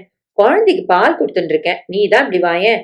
அறைக்குள் அப்பாவும் இருக்கவே அவருக்கு எதிரில் விவரத்தை சொல்ல அம்புலு வெட்கப்பட்டாள். ஒரு நிமிடம் கழித்து தர்மு வெளியே வந்ததும் சின்ன குரலில் அவள் பேச, என்னடி இது அம்மாவும் பொண்ணு குசுகுசுக்கிறேன் என்று வைத்தியநாதன் கேட்க, முகம் மலர, ஒன்னும் இல்லைன்னா கல்யாண சமாச்சாரம் தான், காமு பெரியவளாயிட்டா என்று சந்தோஷத்தோடு கூறினவள் எங்க அவ என்று கேட்டுக்கொண்டே கொல்லைப்புறத்துக்கு போனாள். திடும் என்று அம்புலுவுக்கு தான் பெரியவளான நாள் ஞாபகத்துக்கு வந்தது. இப்படித்தான் அன்றும் ஒரு பிற்பகல் நேரம்தான். உள்ளறையில் படுத்து தூங்கி கொண்டிருந்தவளுக்கு என்னமோ சங்கடம். கொல்லைப்புறத்துக்கு போன போது காரணம் புரிந்தது. ஆட்டுக்கல்லில் இட்லி கரைத்து கொண்டிருந்த அம்மாவை கூப்பிட்டு இப்போது காமு சொன்ன மாதிரியே கொஞ்சம் வெட்கம், நிறைய பயம் என்ற உணர்ச்சி கலவையோடு பேசியதும் அம்மா தட்டென்று மார்பில் அறைந்து கொண்டு, அடி பாவி பாவி பொண்ணு என்று கத்தினாள். அப்படியே குந்தி தலையில் அடித்து கொண்டு ஓ என்று அழுதாள். இப்ப இது வரலன்னு இங்க யாரடி குறப்பட்டுண்டா? இத்தனை சுருக்க வரணுமா? ஐயோ, நான் என்னடிமா பண்ணுவேன்? வயத்துல நெருப்ப கட்டிண்டு இனிமே இவளை காபந்து பண்ணணுமே. ஈஸ்வரா, நான் என்ன பண்ணுவேன்? அன்று பூராவும் தர்முவின் அழுகை ஓயவே இல்லை. கூடவே அத்தையின் ஒப்பாரி வேறு. தெருப்பெண்டுகள் துக்கம் விசாரிக்கிற மாதிரி வந்து எட்டி பார்த்து விட்டு போனார்கள். ரேழி மூலையில் உட்கார வைக்கப்பட்ட போது கூட இத்தனை பேருடைய அழுகையும் வேதனையும் எதற்காக என்பது அம்புலுவுக்கு புரியவில்லை. 4ஆம் நாள் கிணற்றடியில் மனை போட்டு உட்கார வைத்து நாவிதரை கிட்டத்தில் வரச் சொன்னதும் தான் நிலவரம் தம் என்று நெஞ்சில் அரைந்தது. ஆள் வாட்ட சாட்டமாக கண்ணுக்கு சிவப்பாய் அழகாய் இருக்கிறாளாம். நாளைக்கு ஏதாவது தப்பு தண்டா நடக்க இந்த அழகே காரணமாகலாமாம். அது ஆச்சாரமான வீடாம். தாத்தா நித்திய அக்னி ஹோமம் பண்ணியவராம். சாஸ்திரத்தில் நம்பிக்கை உள்ளவராம். அவர் உயிரோடு இருந்திருந்தால் இப்படித்தான் நடக்க வேண்டும் என்று விரும்பி இருப்பாராம். இவளுக்கு அடுத்து இன்னும் 2 பெண்கள் இருக்கிறார்களாம். இவள் அடக்க ஒடுக்கமாய் இருந்தால்தான் நாளைக்கு அவர்களுக்கு நல்ல இடத்தில் கல்யாணம் ஆகுமாம். என்னென்னவோ காரணங்கள் சொன்னார்கள். அப்பாவும் அம்மாவும் அத்தையும் வாய் திறக்காவிட்டாலும் ஊர் பெரியவர்கள் தாயாதிக்காரர்கள் ஒன்றாய் நின்று கொண்டு என்னென்னவோ சொல்லி ஒரு வழியாய் ஆக வேண்டியதை நடத்தி முடித்து விட்டார்கள். அன்று உடம்பில் ஏறியதுதான் இந்த 9 கெஜ நார்மடி. ருத்ராட்சம், விபூதி, நார்மடி, மொட்டைத்தலை என்று சந்நியாசினி ரூபம் தரித்த போது அவளுக்கு வயது 14 தான். நம்புங்கள், 14 தான். அன்று அடித்துக்கொண்டு அழுத அம்மாவா இன்று கல்யாணம் வந்திருக்கு என்று ஓடுகிறாள்? சட்டென்று அம்புலு தன்னை உலுக்கிக் கொண்டாள். கூடாது. இப்படி ஆற்றாமைப்பட்டு இன்னொரு தரம் தப்பி தவறி கூட நினைக்க கூடாது. காமு என் தங்கை. அவள் நன்றாக இருக்க வேண்டும், எனக்கும் சேர்த்து வைத்து அமோகமாக வாழ வேண்டும், வாழ்வாள். மனப்பூர்வமாக பிரார்த்தித்து தன்னை கணத்தில் சுதாரித்துக் கொண்டவள் ஆக வேண்டிய காரியங்களை கவனிக்க, அம்மாவுக்கு ஒத்தாசை பண்ண உள்கட்டை பார்க்க விரைந்தாள். 1940. தர்மு காலமான வருடம் காமுவுக்கு கல்யாணம் நடந்தது. நினைத்த நினைப்பில்லாமல் அவள் தவறியதில் அத்தனை பேருக்கும் செம்ம அதிர்ச்சி. அம்பி பிறக்கும் முன்பிருந்தே க்ஷீணமாகி உடைந்து போக துவங்கியிருந்த உடம்பு அந்த பிரசவத்துக்கு பிறகு கட்டோடு தேராமல் நாளுக்கு நாள் பலவீனப்பட்டு வந்தது என்னமோ நிஜம்தான் என்றாலும் இப்படி முழுக்கென்று உயிரை விட்டு விடுவாள் என்று யாரும் நினைக்கவில்லைதான். மாதா மாதம் தீட்டு வந்த பிறகு உடனே உதிரப்போக்கு நிற்காது. தொட்டு தொட்டு 10 நாள் 12 நாள் என்று இழுத்தடிக்கும். கடைசி 6 மாதத்தில் இந்த அவஸ்தை ஜாஸ்தியாக, சரி வயசாகிறது, தூரம் நிற்கத்தான் இந்த பாடுபடுத்துகிறது என்று நினைத்து கைவைத்தியமாக எதையெதையோ பார்த்தார்களே ஒழிய, தஞ்சாவூருக்கோ திருச்சிக்கோ அழைத்துச் சென்று பெரிய படிப்பு படித்த வைத்தியரிடம் காட்ட வேண்டும் என்று ஏனோ வைத்தியநாதனுக்கு கூட புத்தியில் உரைக்கவில்லை. ஒரு நாள் இரவு 10-11 இருக்கும். ஐயோ அம்மாடி என்று வயிற்றை பிடித்துக் கொண்டு தர்மு ஏகமாய் துடிக்க ஆரம்பித்தாள். 1/4 மணி போவதற்குள் ரத்தமான ரத்தம். மேலே பார்த்து கீழே பார்த்து தெரிந்தவரை வைத்தியம் பார்த்து விடிந்ததும் வண்டி கட்டி கொண்டு தஞ்சாவூருக்கு போய் சேர்வதற்குள் உபரியாய் ரத்தம் வெளியேறிவிட நாடி விழுந்துவிட்டது. கர்ப்பப்பையில் கட்டியாம். அறிகுறி கண்ட உடனேயே வந்திருந்தால் சிகிச்சை செய்திருப்பது சாத்தியமாம். இப்போது நிலைமை கட்டுக்கடங்காமல் போய்விட்டதாம். டாக்டர்கள் சொன்னார்கள். மறுநாள் பொழுது விடியும் போது தர்முவின் உயிர் பிரிந்தது. வீட்டுக்கு வண்டியில் எடுத்து வந்து அன்றே மேற்கொண்டு ஆகிற காரியங்களை செய்து முடித்து 20 வயதில் அந்த வீட்டின் பாரத்தை ஏற்கும் சுமை தாங்கியாக அம்புலு மாறின போது அந்த பொறுப்புகளை அவள் முகம் சுளிக்காமல் ஏற்றுக்கொண்டாள். தர்மு காலமான 6ஆம் மாதம் இழவு நடந்த வீட்டில் சுபகாரியம் ஒன்றை நடத்துவது குடும்பத்துக்கு நல்லது என்று ஊர் பெரிய ஏகமானதாக சொல்ல, அதற்கு தகுந்த மாதிரி தூத்துக்குடியிலிருந்து அந்த சம்பந்தம் வர ஒரு தினசில் காமுவின் கல்யாணம் குதிர்ந்தது. தூத்துக்குடிக்கா? அத்தனை தூரத்துக்கா பெண்ணை அனுப்புவது என்று வைத்தியநாதன் முதலில் மலைத்தாலும், அவன் வடக்கைய பொண்ணை கொடுக்க கூட தயங்காத இந்த காலத்துல நீ தூத்துக்குடிக்கு பொண்ணை அனுப்ப 1000 யோசனை பண்றிய. நல்ல பையன், நல்ல குடும்பம், துறைமுக ஆபீஸ்ல வெள்ளக்காரங்கீழ உத்தியோகம், நல்ல வருவா, நாளைக்கு பொண்ணை கண் கலங்காம சந்தோஷமா இருப்பா. இதெல்லாம் நினைச்சு பாக்குறத விட்டுட்டு அனாவசிய வேண்டாத யோசனை எல்லாம் எதுக்கு என்று உறவுக்காரர்கள் அடித்து பேசிய பின் வைத்தியநாதன் அம்புலுவை தேடிக்கொண்டு வந்தார். நீ என்னம்மா சொல்ற? இப்போல்லாம் 20 வயசு சின்ன பொண்டானேன்னு அம்புலுவை யாரும் முக்கியமாய் வைத்தியநாதன் நினைப்பதே இல்லை. வாயை திறக்காமல் அடக்கத்துடன் அத்தனை காரியங்களையும் கவனித்து திறம்பட குடும்ப பொறுப்பை அவள் சில வருடங்களாவே ஏற்று நடத்துவதை கண்டிருந்தாலும், தர்மு போன பிறகு அந்த குறை கீழ்க்கடை குழந்தைகளுக்கு கடுகத்தனை கூட தெரியாதபடிக்கு குடும்பத்தை நடத்துவதும், நிலம் சம்பந்தமாக குடியானவனிடம் பின்கட்டில் நின்றபடியே பேசி ஆக வேண்டியதை கவனிப்பதையும் அம்புலு செய்ய தலைப்பட்ட பிறகு அவளை கேட்டே எதுவும் செய்வதை அவர் ஒரு வழக்கமாக்கி கொண்டார். அரிசியில் கல் பொறுக்கி கொண்டிருந்த அம்புலு தலை நிமிர்ந்தாள். நல்ல சம்பந்தம்னு அத்தனை பேரும் ஒட்டு மொத்தமா சொல்றா. மாப்பிள்ள கண்ணுக்கு லட்சணமா இருக்க. பெத்தவளும் இங்க வந்தப்போ பதவிசா நடந்துண்டா. சித்தப்பா மத்தவா சொல்ற தினசுல தூத்துக்குடி ஒன்னும் அப்படிப்பட்ட தூர தேசம்னு எனக்கு படல. அப்புறம் உங்க இஷ்டம்பா. மகள் பச்சை கொடி காட்ட மேற்கொண்டு எதை பற்றியும் குழம்பி போகாமல் வைத்தியநாதன் காரியத்தில் இறங்கினார். வெள்ளியிலான குத்துவிளக்கு, தட்டு, சந்தனப்பேலா, குங்குமச்சிமிழோடு வெத்தலை, பழம், பாக்கு, கல்கண்டு வகையறாக்களையும் எடுத்துக்கொண்டு 2 பெரியவர்களுடன் ஒரு நல்ல நாளில் தூத்துக்குடிக்கு போய் கல்யாணத்தை நிச்சயம் பண்ணிவிட்டு வந்தார். முகூர்த்த நாளை குறித்து வந்து தன் சக்திக்கு ஏற்ப சீர் செனத்திகள் மற்ற ஏற்பாடுகளை செய்தார். அம்மா இல்லை என்று குறை தெரியாதபடி பின்கட்டோடு இருந்தபடியே அத்தனை வேலைகளையும் அம்புலு கச்சிதமாய் செய்தபோது ஊர் முழுவதும் மூக்கில் விரலை வைத்தது. அவளுக்கு நடந்ததைப் போலவே காமுவுக்கும் 4 நாள் கல்யாணம், விருந்து, ஊர்வலம் என்று எல்லாம் அதே மாதிரி அமர்க்களப்பட்டன. காமு பெரியவளான பெண் என்பதாலும் இங்கேயே சாந்தி முகூர்த்தத்தை நடத்திவிடலாம் என்று பிள்ளையை பெற்ற அபிப்பிராயப்பட்டதாலும் 4ஆம் நாள் இரவு வைத்தியநாதனின் வீட்டிலேயே அதற்கும் ஏற்பாடு பண்ணப்பட்டது. சாட்டின் மெத்தைகள், ஆளுக்கு 2 தலைகாணிகள். மாலையிலிருந்தே சித்தியும் எதிர்வீட்டு மாமியும் முன்னரையை ஜோடிக்க துவங்கினார்கள். சரம் சரமாய் மல்லிகையை தொங்கவிட்டு கட்டில் மேலே படுக்கையை விரித்து அதன் மேல் கூடை புஷ்பங்களை தூவினார்கள்.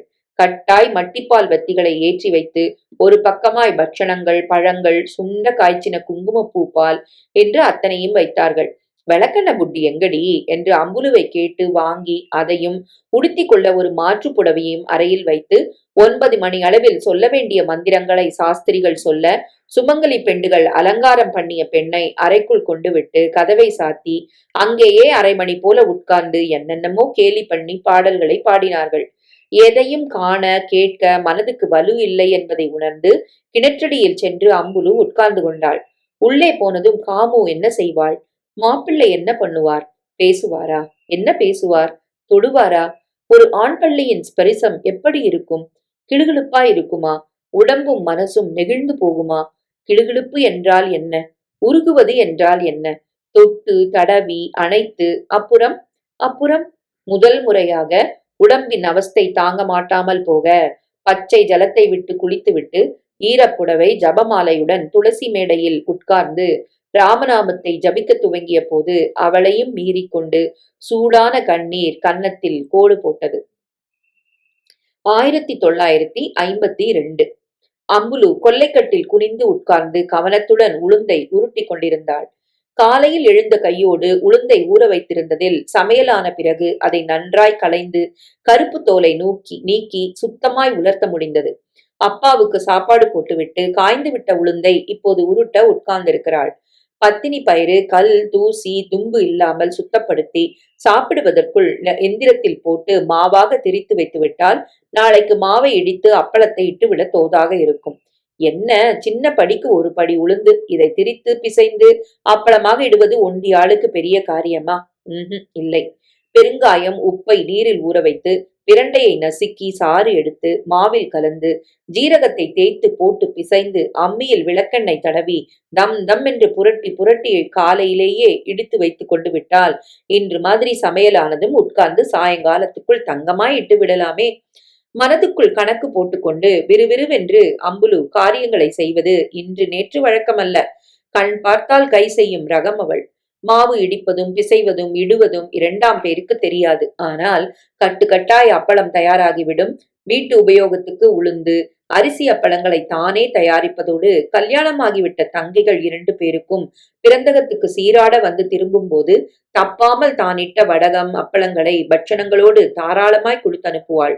எந்திரத்தை இழுத்து போட்டுக்கொண்டு கையாய் உளுந்தை மேல் துவாரத்தில் இட்டு சுற்றின அம்புலுவுக்கு அம்மாவுக்கு அடுத்த வாரம் திவசம் என்பது நினைவுக்கு வந்தது. சாஸ்திரிகளிடம் சொல்லிவிட்டாரா என்று அப்பாவிடம் கேட்க வேண்டும். அம்மா போய் இது எத்தனாவது திவசம்? காமுவுக்கு கல்யாணமான வருஷம் அம்மா காலமானாள். அது 40ஆம் வருஷமா? ஆமாமாம், யுத்தம் மும்முரமாய் நடந்த சமயமாயிற்றே அது. அப்படியான்றால் இது எத்தனாவது திவசம்? 12ஆ? அடே அம்மா, திரும்பி பார்ப்பதற்குள் நாள்தான் எத்தனை வேகமாக ஓடுகிறது. இந்த 12 வருடங்களில் குடும்பத்தில் என்னென்ன மாற்றங்கள்! காமு சாரதா இருவரையும் நல்ல இடத்தில் கொடுத்தாகிவிட்டது. அவளுக்கு 3 குழந்தைகள், இவளுக்கு 2 வயதில் ஒரு பெண். அம்மா சாகும்போது அம்பி 4 வயது குழந்தை. இப்போது என்னை விட 4 விரக்கடை உயரமாய் அவன் வளர்ந்து விட்டான். 16 வயதுக்கு அவனுக்குத்தான் என்ன வளர்த்தி, என்ன புத்தி! தம்பியை நினைக்கையில் உள்ளுக்குள் பூவாய் பாசம் பூக்க அம்பியை வர சொல்லி கடிதாசு போட்டளப்பா என்று அப்பாவை மறக்காமல் கேட்க வேண்டும் என்றும் நினைத்து கொண்டாள். அவர்கள் கிராமத்தில் 5வது வரைக்கும் தான் படிக்க முடியும். மேற்கொண்டு படிக்க வேண்டுமானால் வண்டி கட்டிக்கொண்டு தஞ்சாவூருக்கு போய் வர வேண்டும். 1 வருடம் போல அன்றாடம் காலையிலும் மாலையிலும் லோல்பட்டு படித்த பிறகு அவன் படும் கஷ்டம் சகியாமல் அவனை எங்ககிட்ட விட்டுடன்னா நான் பாத்துக்க மாட்டேனா என்று சித்தப்பா சொல்ல அம்புலுவின் சம்மதத்துடன் அம்பியை திருச்சிக்கு வைத்தியநாதன் அனுப்பி வைத்தார். தம்பியை பிரிந்திருப்பதில் அவ்வளவாக அம்புலுவுக்கு இஷ்டம் இல்லைதான். ஆனாலும் ஆண் பிள்ளை நாளைக்கு நல்ல படிப்பு இல்லாவிட்டால் எப்படி என்று தன்னைத்தானே தேற்றிக்கொண்டு சரி என்று சொல்லிவிட்டாள். அம்பியாலும் அக்காவை பார்க்காமல் இருக்க முடியாது. அக்கா அக்கா என்று அவள் தலைப்பை பிடித்து கொண்டு சுற்றாமல் இருக்க முடியாது. திருச்சிக்கு போன பிறகும் மாசம் ஒரு தடவையாவது கிராமத்துக்கு ஓடி வந்து விடுகிறான். படி உளுந்தையும் திரித்து பாத்திரத்தில் வாரி வைத்த பின் அம்புலு எழுந்தாள். கொல்லையிலிருந்து வாழை இலை ஒன்றை நறுக்கி கொண்டு வருகையில் அப்பா சொம்புடன் பின்பக்கம் போக வருவதை பார்த்து நின்றாள். ஏன்பா, வயிறு சரியில்லையா? அதெல்லாம் ஒண்ணும் இல்லம்மா, காத்தாலிருந்து 4-5 தூரம் கொல்லை பக்கம் போயிட்டு வந்துட்டேள். வெளியில போலம்மா, ஒண்ணுக்குத்தான் அடிக்கடி வருது. போயிட்டு காலம் மிண்டு வரேன். அது என்னமோ தெரியல, கொஞ்ச நாளாவே நினைச்சு ஒண்ணுக்கு வருது. குளிர்காலம் கூட இல்ல, தூத்தம் நிறைய குடிக்கிறாள், அதான் வருது. இருக்கும் இருக்கும். சொம்புடன் வைத்தியநாதன் பின்னால் செல்ல சமையல் கட்டில் இலையுடன் சாப்பிட உட்கார்ந்த அம்புலுவுக்கு அப்பாவுக்கு இது வியாதியாக இருக்கும் என்ற சந்தேகம் கடுகத்தனை கூட எழாதது நிஜம். டயபெட்டிஸ் என்ற பெயரெல்லாம் நகரங்களோடு நின்ற காலம் அது. கிராமத்தில் சர்க்கரை வியாதியை கண்டார்களா, இல்லை அதற்கான சிகிச்சையை தான் உணர்ந்திருந்தார்களா? ஒன்றுமில்லை. அடிக்கடி தாகம் எடுப்பதும், நினைத்து நினைத்து சிறுநீர் கழிப்பதும், வெலவெலவென்று உடம்பு பலகீனப்பட்டு வருவதையும் ஒன்றுக்கொன்று சம்பந்தப்படுத்தி பார்க்க கூட அந்த நாளைய மக்களுக்கு தோன்றாதபடி வைத்தியநாதனும் அம்புலுவும் வயசாகிறதுனால உடம்புக்கு தள்ளாம வரது என்று விஷயத்தை அத்தோடு விட்டு விட்டார்கள். அடுத்த வாரம் அம்மாவின் திவசத்துக்காக வந்த அம்பி 2ஆம் நாள் திரும்பி போய்விட்டு 10 நாட்களில் பள்ளி விடுமுறை என்று மீண்டும் ஊருக்கு வந்தான். லீவு நாட்களில் தம்பியின் உடம்பை தேற்றுகிறேன் பேர் வழி என்று உட்கார வைத்து வேளா வேளைக்கு தினுசு தினுசாய் அம்புலு சமைத்து போட்டாள். பருப்புருண்டை குழம்பு பண்ணினாள். அடையும் எரித்த கறியும் செய்தாள். உப்பு வெள்ள பொடி பிடி கொழுக்கட்டைகள், சேவை, புட்டு என்று நாளுக்கு ஒன்றாக வக்கணையாக செய்தாள். புதன் சனி எண்ணெய் தேய்த்து குளிக்க வைத்தாள். இதனூடே துவரை நிலத்தில் விளைந்து வர ஒரு மூட்டை பயிரையும் கையோடு சீர் பண்ணுவதையும் செய்ய அவள் தவறவில்லை. முற்றத்தில் துவரையை கொட்டி செம்மண் நீரை விட்டு பிசைந்து கலந்து குவித்து நடுவில் ஒரு மூங்கில் குச்சியை நட்டு முளை கட்டினாள். 2 நாட்களில் துவரை முளைத்துவிட இறுகிவிட்ட பயிர் குவியலை செருகியிருந்த குச்சியை அசைத்து கலைத்தாள். எந்திரத்தில் ஒவ்வொரு நாளும் 2 படிகளாக உடைத்து உரலில் இட்டு குத்தி புடைத்து நல்ல பருப்பை தனியாக சாக்கில் மூட்டை கட்டி வருஷாந்திரத்துக்கு என பத்திரப்படுத்தினாள். உடைக்கும் போது விழுந்த குருணையை அடைக்கு பருப்பு சிலிக்கு என தனியாக கொழித்து எடுத்துவிட்டு பொட்டை மாட்டுக்காக கொல்லையில் சாக்கில் போட்டு அடுக்கினாள். இந்த வேலைகளை எல்லாம் அம்பியும் கூடமாட அக்காவுக்கு உதவவே செய்தான். எந்திரத்தை சுற்றினார். உழைத்த துவரை தோல் பிரிய மர உலக்கையால் குத்தினார். சாக்கில் போட்டு கட்டினான். தூக்கி வைத்தான். உனக்கு என்னடா தலையெழுத்து, போட அந்தண்ட என்று அம்புலு அதட்டினாள். சிரித்தான். உனக்கு மட்டும் தலையெழுத்தாக்கா, ஒரு நாள் விடாம இந்த ஆத்துல லோல் பண்றியே, கொஞ்சம்தான் நானும் பண்றேனே என்றான். அவன் இருந்து விட்டால் கிணற்றிலிருந்து தண்ணீர் இழுப்பது அவன்தான். பெரிய தவளை குண்டான்களில் உள்ளே நீர் பிடித்து வைப்பதும் அவன்தான். குளித்துவிட்டு சுத்தபத்தமாய் ஆவக்காய் ஊறுகாய்க்கு மாங்காய் நறுக்கி தருவதும் அவன்தான். இன்னும் பெண்களாக இருந்தும் தங்கைகள் காட்டாத அனுசரணையை இவன் காட்ட அந்த அன்பை தனியாக இருக்கும்போது நினைத்து அம்புலு மாய்ந்து போவாள். கடவுளே, எனக்கு ஒரு குறையும் இல்ல, என் தம்பிய ஆயுசோட நல்லபடியா வை என்று 2 வேளையும் விளக்கேற்றி வைத்துவிட்டு நமஸ்கரிப்பாள். யாராவது அவளிடம் என்ன மோடிமா, உன் தலையில பிரம்மா இப்படி எழுதிட்டானே என்று அங்கலாய்த்தால், எனக்கு என்ன குறை மாமி, என் தம்பி ஒருத்தன் போருமே, அத்தனை பேரையும் ஈடு செய்ய என்று நிஜமான சந்தோஷத்தோடு கூறுவாள். மொத்தத்தில் தர்மு பெத்தாளை ஒழிய அம்புலுதான் வாஸ்தவத்திலே அம்புலுவுக்கு தாயார் என்று, அம்பிக்கு தாயார் என்று ஒட்டுமொத்தமாக அவர்களை அறிந்தவர்கள் சொல்லும் அளவுக்கு அவர்களுக்கு நடுவில் ஒரு அலாதி பிணைப்பு இருக்கவே செய்தது. 1956. நன்னா இருந்தானே, என்ன ஆச்சுடா அம்பி, போற வயசாடா அவனுக்கு, 2 மாசம் முன்னால கூட நன்னா இருந்தானே. என்ன பண்றது மாமா, நாங்க கொடுத்து வச்சது அவ்வளவுதான். நன்னாத்தான் இருந்த, திடும்னு என்னமோ கேடு வந்து பூந்துட்டு போயிட்டார். என்ன பண்ணித்தோடா? புதுசா ஒண்ணும் இல்ல, வழக்கமா இருந்த பலகீனம் தான். ஆனா பாருங்கோ, போன மாசம் இருந்தாப்புல இருந்து கால் வீங்க ஆரம்பிச்சுதான். என்னப்பா இப்படி இருக்கேன்னு அக்கா கேட்டிருக்கா. தெரியலம்மான்னு சொல்லவே அக்கா அதோட விட்டுட்டா. அதுக்கப்புறம் உடம்பு ரொம்ப இழைச்சு போயிட்டார். நன்னாத்தான் சாட்டார். என்ன ஏதுன்னு இழைப்புக்கு காரணமே புரியல. இங்க வைத்தியத்தை காட்டினப்போ சூரணம் தந்தார். 4 நாள் முன்னால தலை சுத்துறதுன்னு உட்கார்ந்தவர். மூச்சு இறைக்கிறது, சரியா சுவாசம் முடியலன்னு சொன்னதும் அக்கா பயந்துண்டு வைத்தியரை கூப்பிட்டு அனுப்பியிருக்கா. அவர் வந்து ரத்த அழுத்தம் ஜாஸ்தியா இருக்குன்னு மருந்து கொடுத்துட்டு எனக்கு தகவல் சொல்லி அனுப்பினார். நான் வர்றப்போ அப்பாவுக்கு நினைவு தப்பிட்டு தஞ்சாவூருக்கு கூட்டின்னு போலான்னு டாக்ஸி அழிச்சுன்னு வரத்துக்குள்ள பிராணம் போயிடுத்து மாமா. அம்பியின் குரல் தழுதழுத்தது. கூடத்தில் அவனோடு 2 அக்கா புருஷன்களும் 4-5 அக்கம் பக்கத்து ஆண்களும் அமர்ந்திருந்தனர். மனுஷான்னு பிறந்துட்டா எல்லாரும் ஒரு நாள் போக வேண்டியவதானே. தேத்திக்கோடா, உங்க அக்காவை நினைச்சு பாரு.